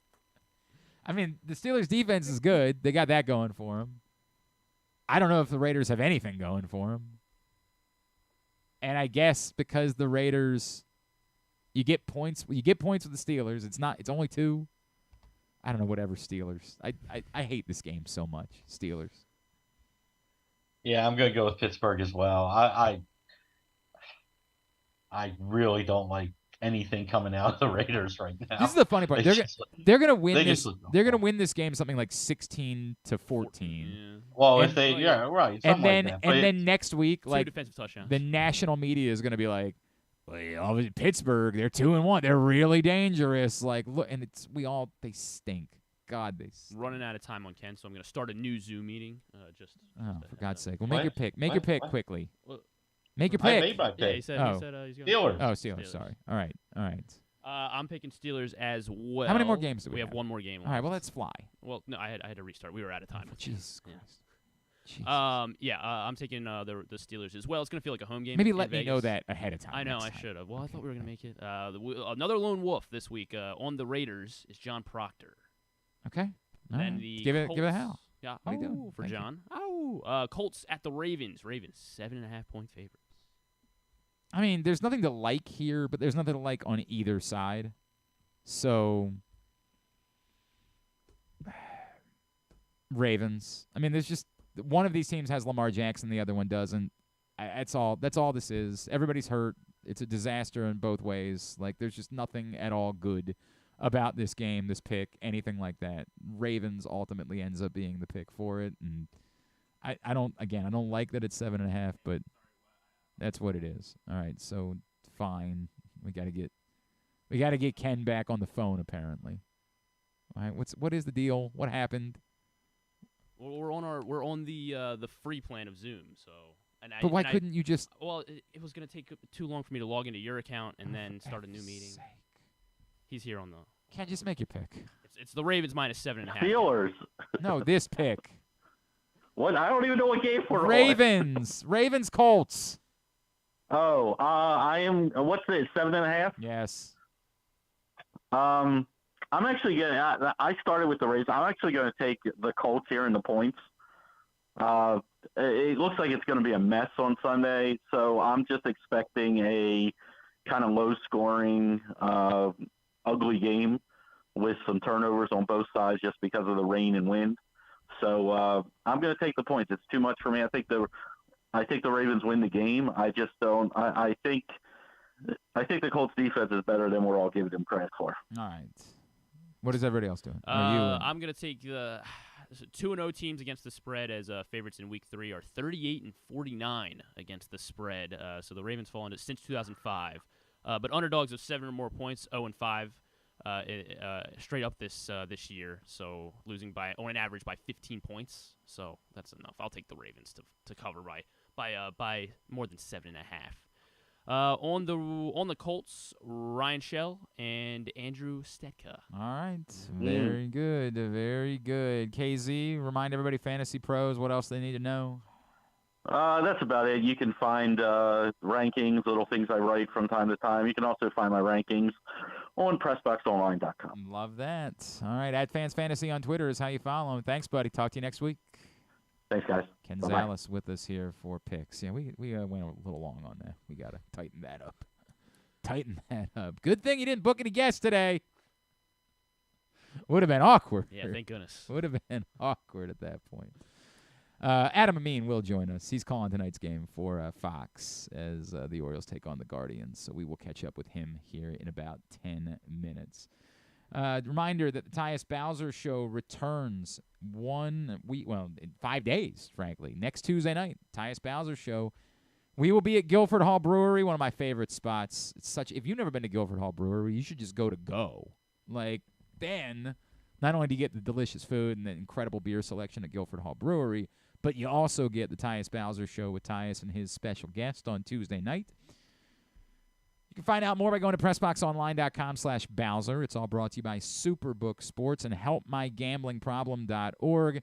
Tyus Bowser Show, Tuesday night, Guilford Hall Brewery in Station North. Look forward to seeing you out there. I feel like there was something that I wanted to touch on really quickly before we went to break. I feel like there was something that had popped up this morning, and now I have already forgotten what it was. So thanks a lot, Griffin. Yeah. Way to screw it all up. That is on me. Thanks for nothing, man. What was it? We talked about Cam Akers. We talked about Kareem Hunt. So Cam Akers, obviously that means he's not coming to Baltimore. We did get our answer about that yesterday after they had apparently poked in on. Sounds like we'd rather have Kenyon Drake anyway. So maybe you would rather have Kenyon Drake. I don't know. I still can't escape the what's happened to Cam Akers thing, where I'm like, that wasn't that long ago. And I know he had the injury, but what happened there? It's not like they tried it last year and it didn't work. Maybe. And there was all this ambiguous stuff that was coming out of LA about it when LA wasn't good and they weren't giving Cam Akers more of a workload. And I was like, did you just say something mean to Sean McVay or I don't something? know. Or? I don't. It's just so weird that I'll never understand what the situation was with Cam Akers in LA. It will never make a lick of sense to me what was going on out there. But ultimately, they decided to move on. And look, Kyron Williams clearly became the guy. There's no debating that. He was definitely going to be the guy. So I understand it, and we'll see how that works now with Cam Akers in Minnesota. I feel like that was it. We'll move on. When we come back in, we'll talk some more Orioles. Adam Amin from Fox. He's on the call tonight. We will chat with him next as we continue on a Thursday edition of Glenn Clark Radio. Why bet with the big boys this football season? Instead, try your hand with the local book, Superbook Sports, this fall. Superbook Sports is the book next door. Just a dedicated team of the best odds makers in Las Vegas, making sure you get the best prices and parlays anywhere. And now, Superbook will give you a bonus of up to $250 when you sign up and wager on the same day and use the promo code GLENCLARK23, GLENNCLARK23. So bet with the best and use the promo code GLENCLARK23 this football season with Superbook Sports. Visit superbook.com for terms and conditions. Gambling problem? Call 1-800-GAMBLER. 6 chicken tenders made from fresh, never frozen Royal Farms world-famous chicken, a family-sized order of Western fries, honey mustard dipping sauce, and a 2-liter bottle of Dr. Pepper. It's Royal Farms' new Tucker's Tenders Meal. It's Justin Tucker's favorite, and at only $19.99, it'll be your favorite meal, too. The new Tucker's Tenders Meal, available only at Royal Farms. Now you can kick back, relax, and eat like a champion. Real fresh, real fast, Royal Farms. Gambling can be a fun and entertaining experience, but there are risks involved. If you're planning on betting on the game at the casino or on your phone or computer, know your limit, stay within it. Set a budget and a time to stop. Remember, gambling isn't a financial solution, and it doesn't mix well with alcohol or drugs. Know the risks and have a plan before you begin gambling. For free and confidential services, call 1-800-GAMBLER 24/7 or go to helpmygamblingproblem.org. The Maryland 5-star returns to iconic Fair Hill October 19th to 22nd, marking the next chapter in Maryland's equestrian tradition. Best described as the triathlon of horse eventing, you won't want to miss this thrilling sport. Enjoy a fall festival with local fare, retail vendors, and tons of family fun. Come for the event and stay for the experience in Cecil County, home to the Chesapeake Bay waterfront with vibrant small towns and accommodations to suit every desire. It's the place to be in October. Visit Maryland5star.us for tickets. It's a Maryland thing you wouldn't understand. Where the waves meet the shore, you will find Dorchester County. Hi, this is Jimmy Charles. When I think of Maryland, I think Dorchester County on the eastern shore where it's open for making memories. Dorchester County, it's a Maryland thing. For more info, visit www.visitdorchester.org. It's a Maryland thing. Hell yeah. It's a Maryland thing. Hell yeah. What's up, everyone? It's Tyus Bowser, and I've had so much fun hanging out with Rita and putting up with Glenn the last couple years that I've decided to do it again. Season 3 of the Tyus Bowser Show is happening this year, as we'll be all over town, giving you the chance to get to know me and some of my teammates. As we talk football, life in general, and just say what needs to be said. You can find out more about the show by going to PressBoxOnline.com/Bowser. If you don't live in the area, you can watch the shows live on Facebook and YouTube. And if you miss one, you can listen Friday nights at 105.7 The Fan. So we'll see you all season long for the Tyus Bowser Show, a partnership of PressBox and Great Ace Memorabilia. Gambling problem? Call 1-800-GAMBLER or go to helpmygamblingproblem.org. The next Tyus Bowser Show is Tuesday, September 26th at Guilford Hall Brewery in Station North. It's brought to you by Superbook Sports. Make the most out of every day in your Toyota RAV4. Available in hybrid or gas-only models. A RAV4 can get you where you want to go in style. Check out buyatoyota.com for deals on new RAV4s from your local Toyota dealer today. All electronic tolling is here to stay in Maryland, and DriveEasyMD.com helps you cruise a little easier. We're Maryland's tolling resource, home to EasyPass, pay-by-plate, and video tolling. It's never been easier to pay your way. DriveEasyMD.com will keep you moving. Make sure you're tuned in every Tuesday for PressBox fantasy football analyst Joe Serpico to get you ready for your Waiver Wire Wednesday, brought to you by Live Casino and Hotel. And if you have other fantasies you want fulfilled, subscribe to Glenn and Jeremy Kahn's OnlyFans page at... Wait, are people supposed to know about that? Stan the Fan Charles, Ross Grimsley, Luke Jackson talk baseball with you every Monday evening, unless, the game time dictates they should do it a little bit earlier than they do it Monday afternoons.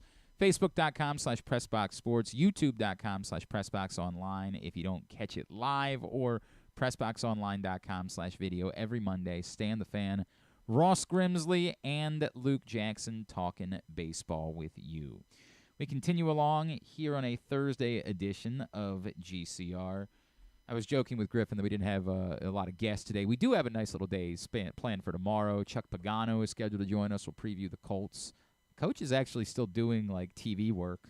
It's amazing. Brian Billick went through this where he stuck around in Baltimore. Chuck Pagano stuck around in Indianapolis. The differences between places where a coach gets let go and, they just, you're dead to me. And other places are no, I love it there. I love my time there and appreciate the people. It's just odd. Always very interesting to me the way that goes. But we'll talk Chuck Pagano tomorrow, and the Hall of Famer, James Lofton, will join us tomorrow as well, as he is on the call with Beth Mowens for Ravens Colts Sunday on CBS. So fun day lined up tomorh. Was it the Orioles wearing their floaties? Was that what you Well, no, it wasn't the thing, but that was fun. I mean, it was, thankfully they didn't lose the series and then do that. It's always it's like what I was talking about with Sunday when you're doing the champagne celebration. The optics, there's always somebody who's really, you lost, and you're they won the series. If they had lost the series, I could see where it'd be awkward. But I loved it. I thought it was great. I think it speaks to this unmeasurable thing that we can see in the clubhouse. In fact, I will tell you that as I was doing this game with Caroline Means, John's wife, last night, she was the one that brought it to my attention. She was like, wait till you see this. And they had talked about it on the broadcast yesterday. Kevin Brown had brought up, hey, did you bring your floaties? I got word that the rookie theme for the dress up trip is Mr. Splash. I guess it was Melanie Newman who brought it up. Oh, that's exactly what it was. Melanie brought it up. And it was great. It was great. I dig that. I have heard stories over the years about other types of cultures in baseball teams and like places where players had dress codes, and I've heard stories about places where players' families have had dress codes that were like strictly enforced. I've heard a lot of stories about Yankees thing, or not just the Yankees. I mean, like I can't even tell you if I don't even know if it's a Yankees thing. I've just heard stories about those things elsewhere in baseball, and I don't think that's the reason why the Orioles are good. I think the Orioles are good because they have good baseball players. Like I think that's the reason why they're good. But I think we've all been inclined to believe that the culture here has mattered. And in their attitude and the way that they've competed and, stayed in games until late. I think little things like this are all part of that. That these guys genuinely enjoy being around here and around each other. And there's kind of this like college atmosphere that has existed with this team. And I dig it. And I thought it was cool seeing the pictures. I dug the fact that they did it with Mr. Splash. I think that's fun. That they played into something that the fan base enjoys. 10.5. High fives all around for the Orioles doing the Mr. Splash bit for the rookies for their dress-up trip this season. So, yes, all on board with that. But that definitely wasn't what I was thinking. There was something else that had come up, and I keep trying to tell you, we're so Orioles-Ravens-centric that, like, when other stories pop up, I'm just missing them altogether. Like the things that they're doing 3 hours about on ESPN, I don't even register with me. My mind is directly down those tracks. Orioles, Ravens, basically nothing else. A little bit of Colorado football, I guess. And that's it. That's all I've got time for. Speaking of the Orioles, they are back on network TV tonight for a second straight week, the Thursday night game on Fox, as they are in Cleveland taking on the Guardians. And our next guest will be on the call. He's Fox play-by-play voice, Adam Amin, and he's back with us now here on GCR. Adam, it's Glenn in Baltimore. It's really great to catch up with you, man. Thank you so much for taking a couple of minutes for us. No worries, buddy. No worries. Great to chat with you as always. Dude, I bet before the season you were totally thinking to yourself, I will probably be in Cleveland for an Orioles-Guardians baseball game in late September. I'm sure that's exactly where you expected to be. Just as we planned it. The youthful, exuberant Orioles who've lost 100-plus games 3 times in the last, decade. We're definitely going to be at the top of our list for teams to cover this year. I've been talking to, I talked to Smoltzy a couple times this season, and, when he talks to us, he's like, dude, I'm so happy that I get to come to Baltimore for games. Like, this is so good for baseball, and I wonder if you feel the same way. Like, you've done a lot of the same teams over the years, and, knowing the way this works the way that you do, that it's just good for the sport for there to be new faces, new exciting new young stars for the rest of the league to learn about. Yeah, I think last year even, we were doing the National League playoffs, and you get a team like a San Diego that, I know it's not as that's not as fun of a story because it's superstars, but it's still the little brother of the Dodgers, and they come in and they upset the Dodgers after upsetting the Mets, and, it is a good story. And for a team like this that has young players to build around, that has players that you can kind of start to pencil in. I look at what the Braves are doing right now, right?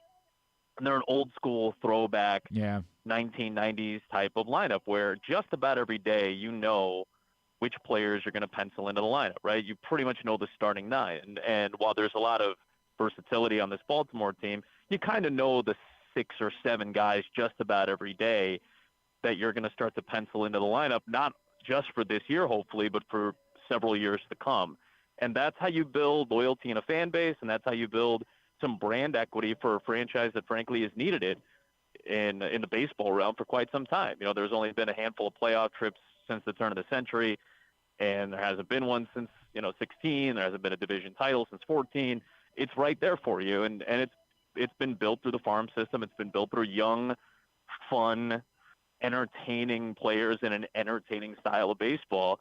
And they keep popping them up. Now the Kerstead kid's up, and that's fun to watch. And Henderson's probably going to win Rookie of the Year. And Rutschman's become one of my favorite players, not only in terms of what he does on the field as a catcher, as a switch hitter, but also like his personality. Like I also love I think you should leave and quote it constantly. So I'm happy that this is the type of team that kind of captures the attention of the country. And the way I kind of sense it, they're probably going to send Smoltz to Baltimore, assuming that Baltimore's the number 1 seed.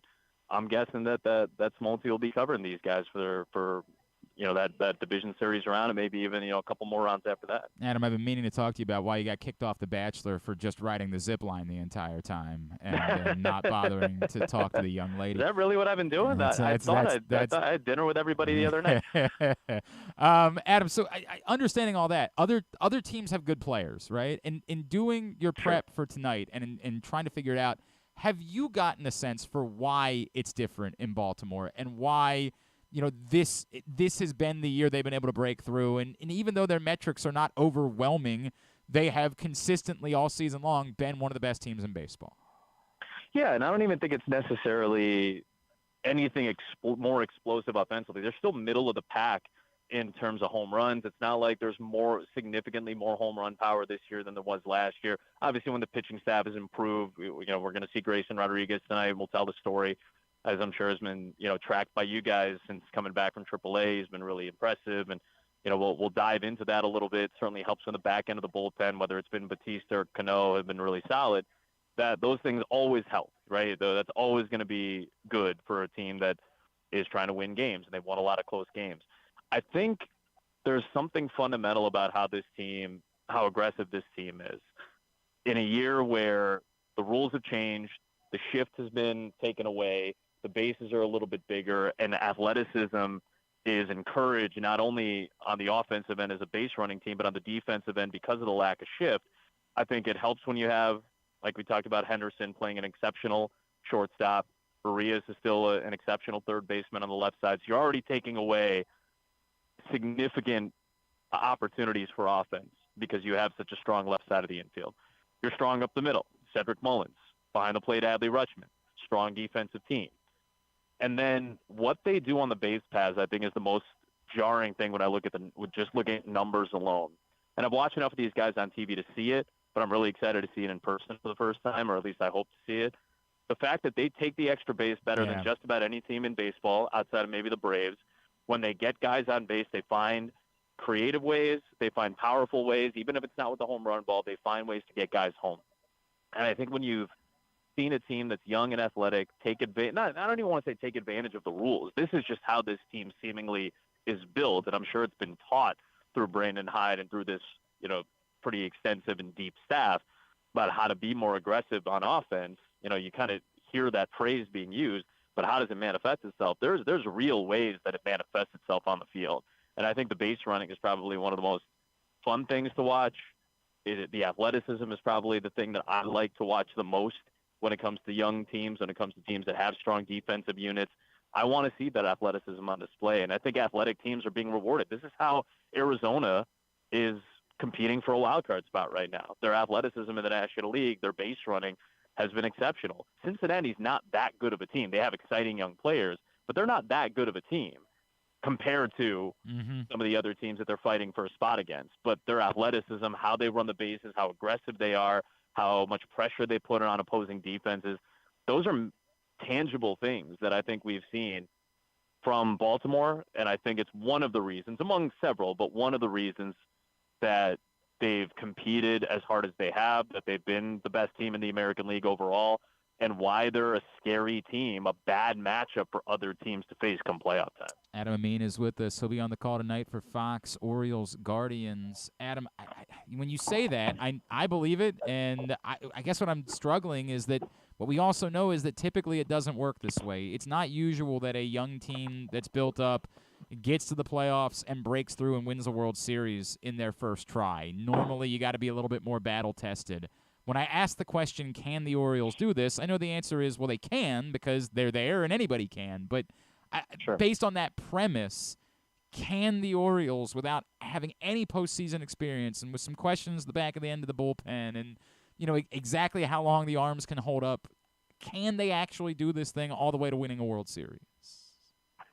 I think the premise makes it really hard to say yes. because of the teams that we're probably looking at that are going to be in their way.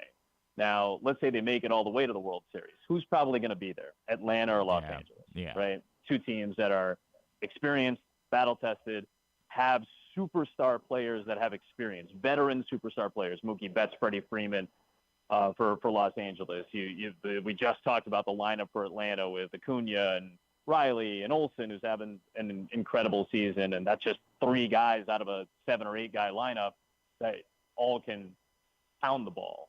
And they've been through it, and they've been through the ringer of tough environments. That's the big thing that I think is standing in the way of this team, because I agree with you. They're talented enough. They have pieces. They have all the elements that you want from a World Series caliber team, right? They have creative ways to score. They can win games in multiple fashions.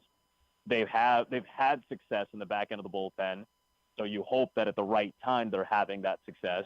They've had levels of success in their starting rotation. So you hope at the right time everybody is pitching well and giving you at least 6 innings and keeping you in games throughout. But can you do it when the atmospheres are more difficult? The magnification of every pitch come postseason time is drastic. It's a different sport. It's managed differently. It's not just the players, too. It's Brandon Hyde as well.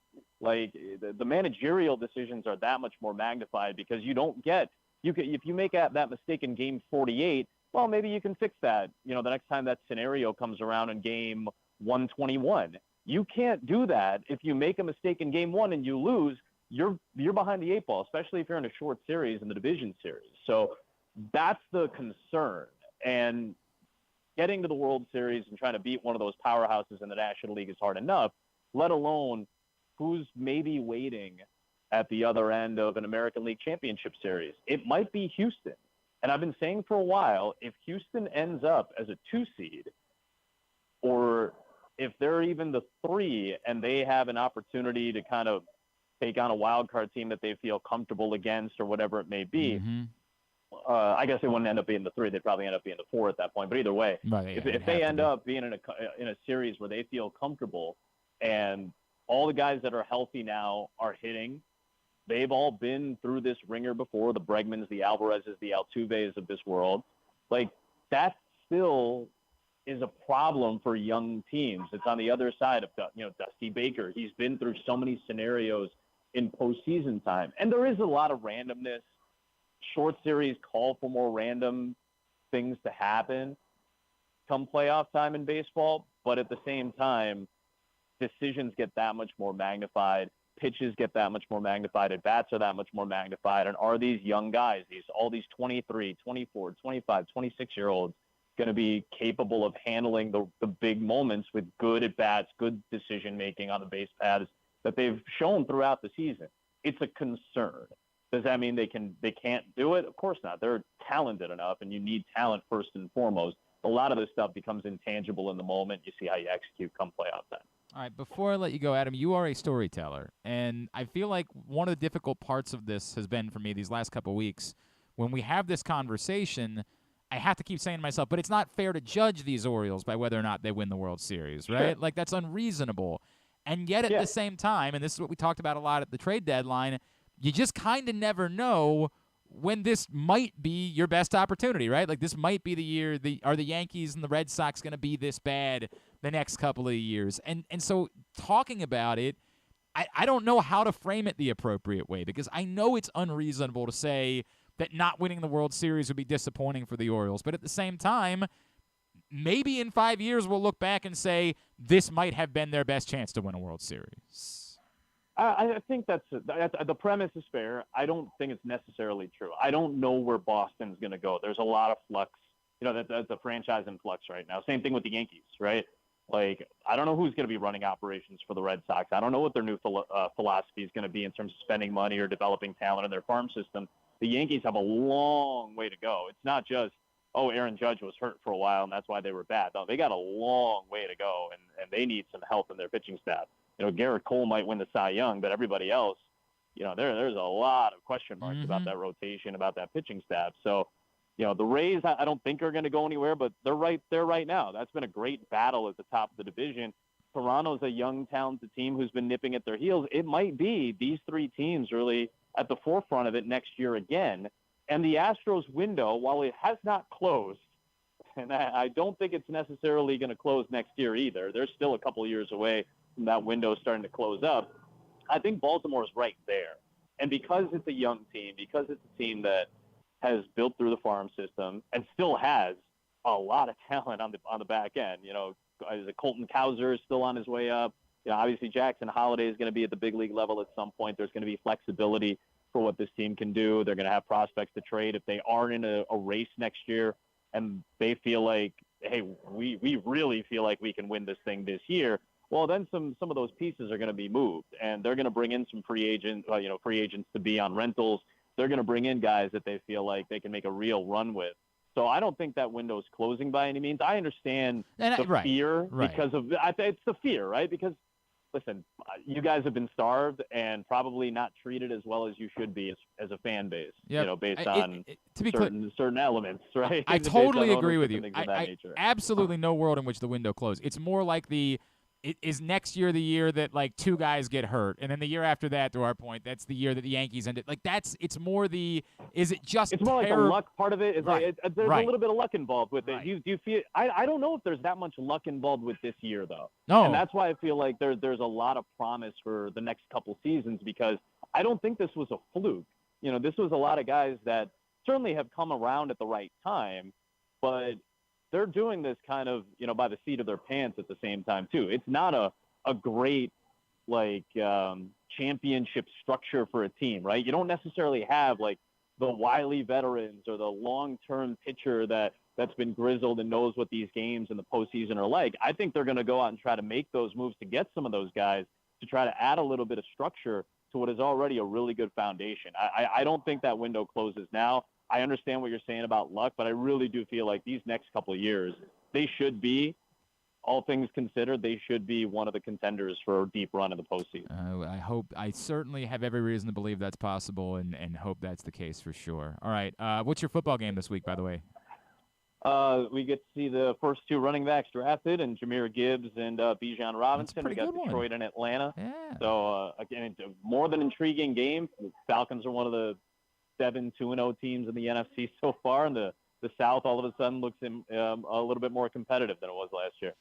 Tonight, he and A.J. Pierzynski on the call on Fox, Orioles-Guardians. And, Adam, if you end up in Baltimore in the postseason, maybe we make a trip to Club Aqua, all right? How about that?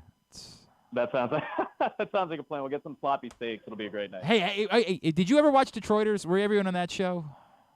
I was never in on it, but I do love Tim Robinson and Sam Richardson, so I do think it's going to be something that I end up watching. Please go back and watch Detroiters. It was magic. Please spend some time with it at some point. I definitely will. Really appreciate you taking the time for us this morning, dude. Enjoy the game tonight. Let's talk again soon, all right? Appreciate you, brother. No problem. Adam Amin with us ahead of Orioles-Guardians tonight on Fox.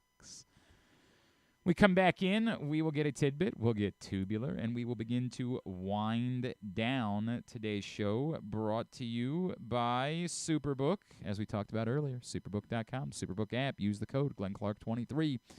When you do, you'll get a same-day first bet match up to $250, win or lose with Superbook. It's Glenn Clark Radio.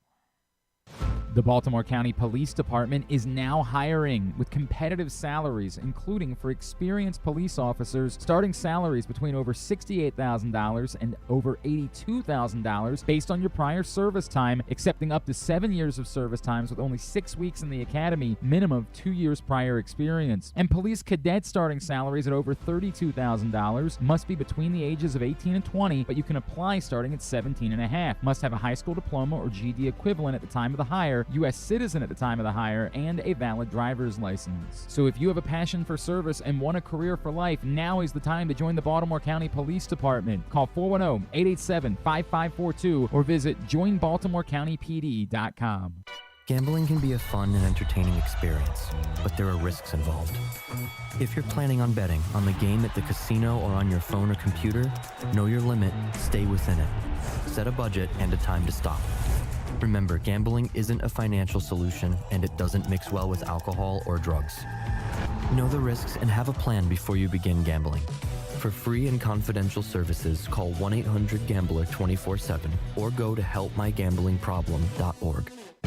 All aboard! The Orioles train keeps on moving, and it's ahead of schedule. The Birds are motoring towards a playoff run here in 2023 as their magic number keeps getting smaller and smaller. I'm Paul Valley, and you can find me along with Zach Goodman every Saturday from 10 a.m. to noon right here on the Bat-Around. We'll navigate you through the playoff push as the Orioles look to put an exclamation point on what is turning out to be the best season of the last 40 years. So join us on the Orioles train, and let's enjoy the ride together right here on the Bat-Around.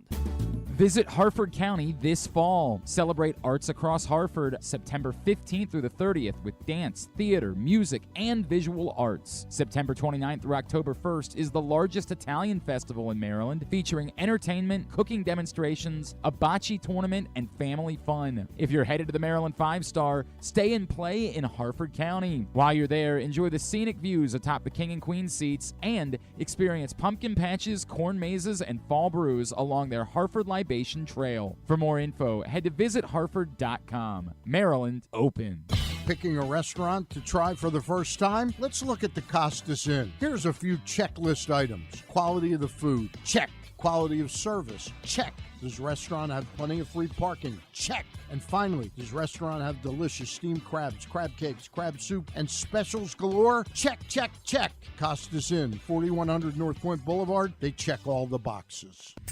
The latest edition of PressBox is available now. On the cover, Bo Smolka dives into what's next for Lamar Jackson after receiving one of the biggest contracts in football history. Is Lamar ready to take the Ravens to the next level, now with a new offensive coordinator and new wide receivers? Also inside, we look at what new football coaches Brian Newberry and Pete Shinnick bring to Navy and Towson, respectively. And we meet players from the college football and soccer programs around the state. PressBox is available for free at over 500 area locations, including 60 Royal Farm stores. And you can always find the entire edition as well as the best daily coverage of the O's, Ravens, and Terps at PressBoxOnline.com.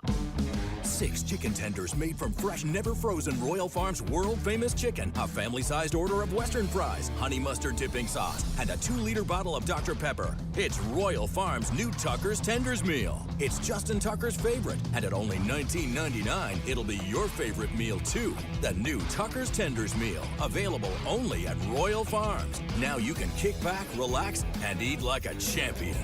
Real fresh, real fast, Royal Farms. Whether your focus is luxury and comfort, convenience and technologically advanced connectivity, or sporty performance and aggressive styling, we've got the perfect Highlander for you. Check out buyatoyota.com for deals on new Highlanders from your local Toyota dealer today. Don't forget about Project Game Day after every Ravens game this season. It's kind of like this show, except Rita's also there, so I actually think it's pretty good. But hey, you're already here now, so why don't you go ahead and keep listening to GCR. All right, winding down here on a Thursday edition of the program. I think I'm going to be okay for these tickets. I'm not a bit worried about that. I'm not the only person that was struggling today. Was that it that you wanted to bring up again, maybe? What's that? That was the tickets, maybe? Was that what you wanted to bring up? No. That was a whole different... I was sharing the frustration that a lot of people... Look, look, this is on me. I had said at one point this season, I'll go ahead and get my ticket package for next year to make sure that I could take care of this. But then... I didn't know what my schedule was going to be like for the playoffs, so I didn't know if I was going to be able to make all the games. And I was like, I'll just hold out, and I'll get them when they go on the public on sale. It's what it is. I think I'm going to be taken care of, considering what the ticket prices are. Maybe it's for the best if I'm not. Maybe, it'll be a blessing in disguise if John Colson says to me, hey, the funny thing about that is actually we don't have those tickets. It might be for the best if that ends up being the case. But alas, we will continue to play the waiting game for me to see if I can get into games 1 and 2 of the ALCS. And then, by the way, based on what the ticket prices were for that, imagine what the ticket to get in will be for the World Series. Imagine. I mean, yeah. Mm-hmm. I guess you'll just have to get your priorities straight and realize you have to go. We'll see. Oh, realize I have to go. It'll be realize that it's not. Well, I can just see if I can dip into the kids' college fund. That doesn't exist. So. Well, this is how you do it. You earn it all back by going heavy on the Orioles. Oh, betting heavy? Yeah. Okay. All right. Now they can get a college fund back. Yeah. We'll see. We will see. All right. We were winding down. Don't forget, the Baltimore County Police Department has a big hiring event coming up on October 28th. Final Saturday of October. Public Safety Building, 700 East Joppa Road in Towson. You can complete multiple parts of the hiring process, including agility testing, the written test, and you can go through the entire application right there on the spot.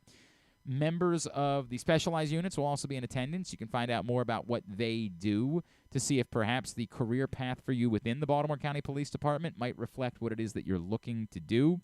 Also, they got a trunk or treat event in the afternoon for the kids, so even if you're not thinking about a career with the Baltimore County Police Department, great opportunity to bring the kids out, let them have some touch with the Baltimore County Police, and get some candy. It's going to be a really great day. 410-887-4584 to find out more. Join BaltimoreCountyPD.com. But October 28th, the Public Safety Building, 700 East Joppa Road in Towson, is the next event. Let's now get a tidbit. Tidbit is brought to you by your local Toyota dealer and buyatoyota.com. The Toyota Tacoma comes in a range of models and trim lines, so you can choose the perfect Tacoma to reflect your unique personality and driving habits. Check out buyatoyota.com for deals on new Tacomas from your local Toyota dealer today.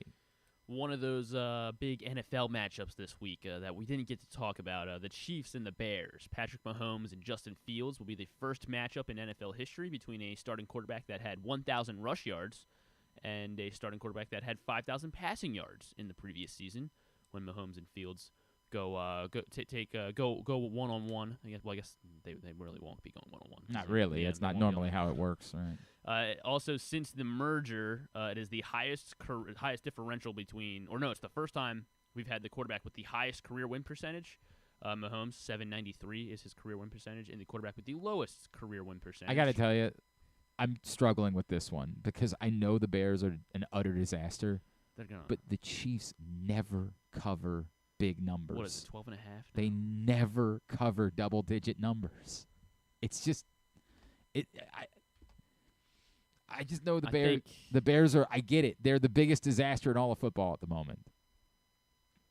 But the Chiefs don't do this. So it's a struggle for me. I don't know what to make of it.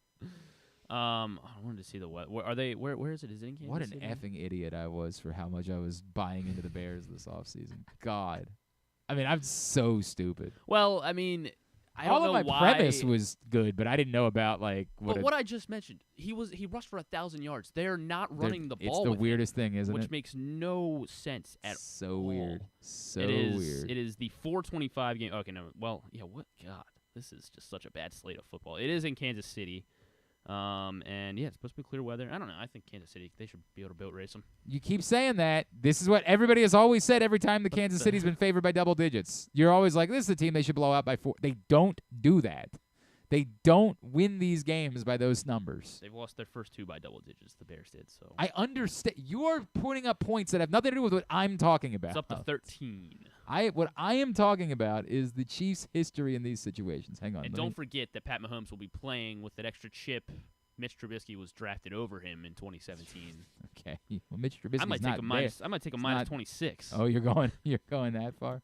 The Chiefs as Patrick Mahomes is a double-digit favorite, 9-13-1. That means he's covered before. He's done it, but more often than not, he doesn't. Well, barely. I mean, he's got the Dude, number. You keep saying barely. The number has to continue to regress to the mean here.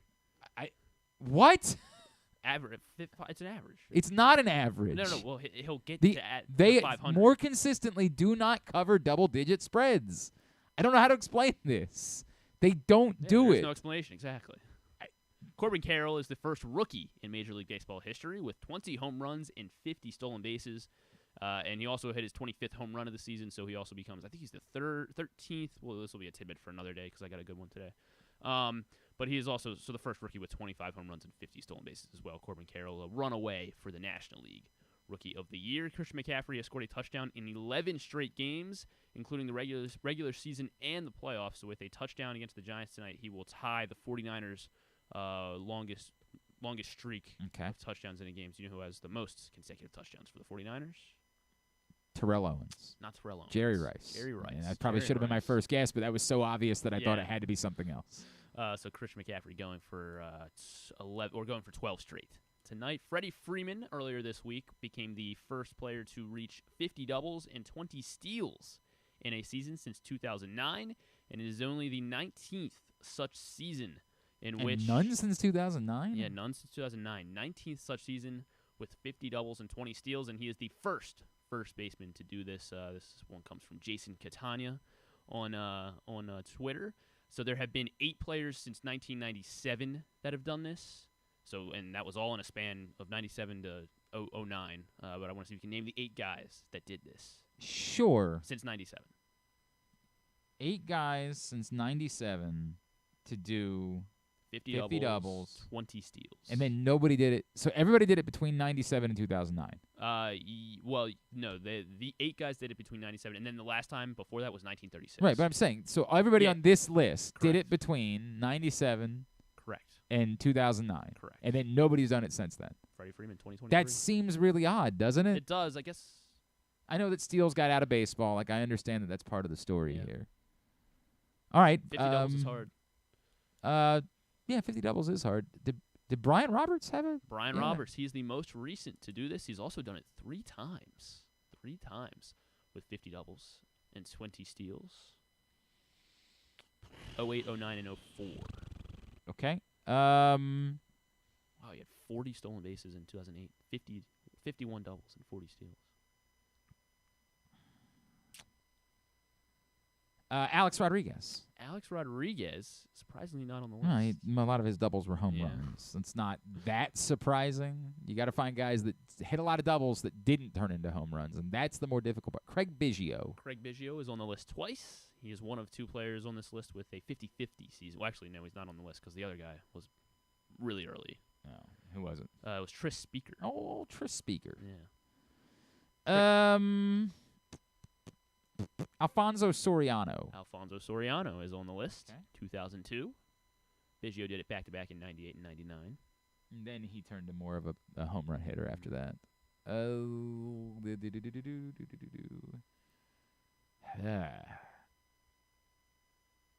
I don't know, man. This is tough. 50 doubles, 20 stolen bases. And I must have miscounted here. I only needed 6 more players because a lot of guys have done it multiple seasons. So 3 more. Is what we're 3 looking more for. guys have done it. Yeah. Was there a Ricky season in there? There's not a Ricky I season. don't think he ever had 50 doubles. I don't think. Did Ichiro ever have 50 doubles? No, he did not. Did Jeter? He did not. Jimmy Rollins? Not Jimmy Rollins.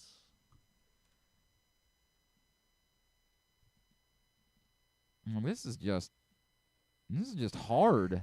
How about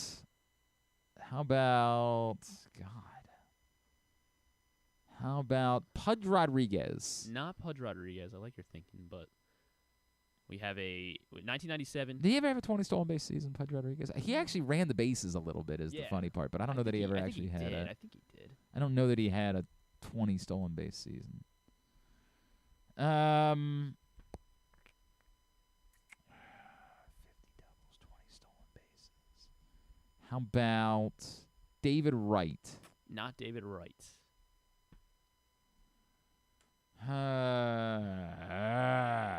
Pudge stole 25 bases in 1999. Okay. All right. But he only had 29 doubles. Bum. God. They let him in the Hall of Fame. More like the Hall of Mid, you know? Yeah. Yeah. Right? I think they're so the 1997 guy who was a Montreal Expo. Montreal Expo? I can't pronounce his name. You can't pronounce his name. 1997 Montreal Expo. So it wasn't Henry Rodriguez. 97 Expos. 97 Expo, and you can't pronounce that part of it is really messing with me. He's got a funky last name. 97 funky last name Montreal Expo. He went to the Dodgers in 98 after went to the Dodgers in 98. I believe he was traded in 98 to the Dodgers. Man. Infielder, outfielder? He was a infielder. Mark Grudzielanek. Mark Grudzielanek. I did is not on this know he had a list. 50 double. I definitely would not have. 54 doubles in 97. Mark Grudzielanek played for a bunch of teams, by the way. He started in Montreal, but he played for Cubbies, the Cardinals, the Royals. Ended his career in 2010 with the Guardians, grabbing. He played 30 games. All right, give me something on the others because we're gonna be here all day. They're both American League players. You have a Red Sox and a Cleveland baseball player. Nomar Pedroia. Dustin Pedroia. I probably should have gotten Pedroia In earlier. 2008, Dustin Pedroia went 15-20 in the doubles and stolen base. Cleveland Vizquel? Not Vizquel. He was an outfielder. Can Kenny Lofton have a 50 double season? No, he I didn't didn't. think so. He was an outfielder. Outfielder. Grady Sizemore. Grady Sizemore in 2006. Yikes. All right, very good. Very good. Let's get tubular for a Thursday. We had one guest today. We probably shouldn't be going till 12:30 today. Today's tubular brought to you by the print issue of PressBox. It's available for free at your neighborhood Royal Farms, any of the hundreds of locations around town where you find PressBox. Read it all. PressBoxOnline.com. Lamar Jackson cover story from Bo Smolka. Go get it right now. As we mentioned, Fox tonight for Orioles-Guardians. Grayson Rodriguez on the mound. I guess the Guardians didn't officially announce their starting pitcher, but everybody said it's Haddis. Yeah, Gaddis, right? Gaddis, is that what it Yeah, I is? think it Not Haddis? No, it's not Haddis. So it's It's not. Tiffany Haddish. Are you sure it's not? It's not. What are we eating? We're eating tripe. Yeah, and haggis. haggis. It's not haggis either. It's not haggis. It's who I don't know who Gaddis is though, so that's part of the problem. Is it? No, it's not Evan Gaddis. It's not Evan Gaddis. I know that for sure. It's definitely not Hunter Gaddis. Hunter Gaddis There it is is. allegedly the guy that's going to pitch, and for some reason they don't want to tell us that. I don't know. Oh, I guess he's not on the roster. That's the reason why they can't announce it. All right, very good. Of course, the Giants 49ers barn burner 8:15 on Amazon Prime. As Griffin mentioned, Georgia State Coastal Carolina at 7:30. All the rest of the baseball find at GlennClarkRadio.com. The U.S. women play friendly tonight against South Africa, 7:30 on TNT. Anything non-sports-wise? Not really. Netflix. It's the final season of Sex Education on Netflix. Oh, I like that show. Oh, you do like that That's, show? Gillian Anderson is on that show. Oh, really? And it's for younger. It's aimed at a younger audience, but it's funny. Like it's a Gotcha. funny show. My friends tell me the problem is now that they're trying to make all the characters still be young, but they're all old now. Yeah, I'm sure that's part. Like they're definitely aimed at a young, because they're all supposed to be in. I think that's high school. Yeah. It's a boarding school. It's a British based concept, okay. but I think it's British. I'm pretty sure it's British. Maybe it's not British, and they're just one of the characters. I think it's British. Almost certain. Whatever it is, the moral of the story is it's funny, and that's what makes it work. Like I watched it because Yes, it is. Yeah, and it was just a funny show. And so, while I roll my eyes at some of the high school themes that they visit, the humor carries the show and makes it work. So I like that show, Sex Education. It'll be a while before I watch it, but I do like the show. Anything else? Nope, that's it. All right. Thanks today to Adam Amin. Ken And Casey's not really a guest. He's not. He's part of the furniture. But we will get the pick segment up, along with Adam Amin in the greatest hits section of the Oh my God, it's so good. tab at GlennClarkRadio.com. As I said, tomorrow James Lofton will join us. Is Bo tomorrow? Yes, Bo is Bo tomorrow. will join us tomorrow, and Chuck Chuck Pagano will join us tomorrow as well. And Stan will be in studio. Yes. So busy day tomorrow. Thanks to everybody at PressBox, all of our great sponsors and partners, Live Casino and Hotel, the Maryland 5-Star, the Baltimore County Police Department, Royal Farms, Costa Sin, Superbook Sports, Dorchester County, the Baltimore Orioles, Birdland Sports, Easy Pass MD, Hartford County, your local Toyota dealer, buyatoyota.com. Thanks to Griffin at Griffin_Bass. Follow us, Twitter, Instagram, TikTok, at Glenn Clark Radio. Have a great Thursday evening. Go Birds. Duke sucks.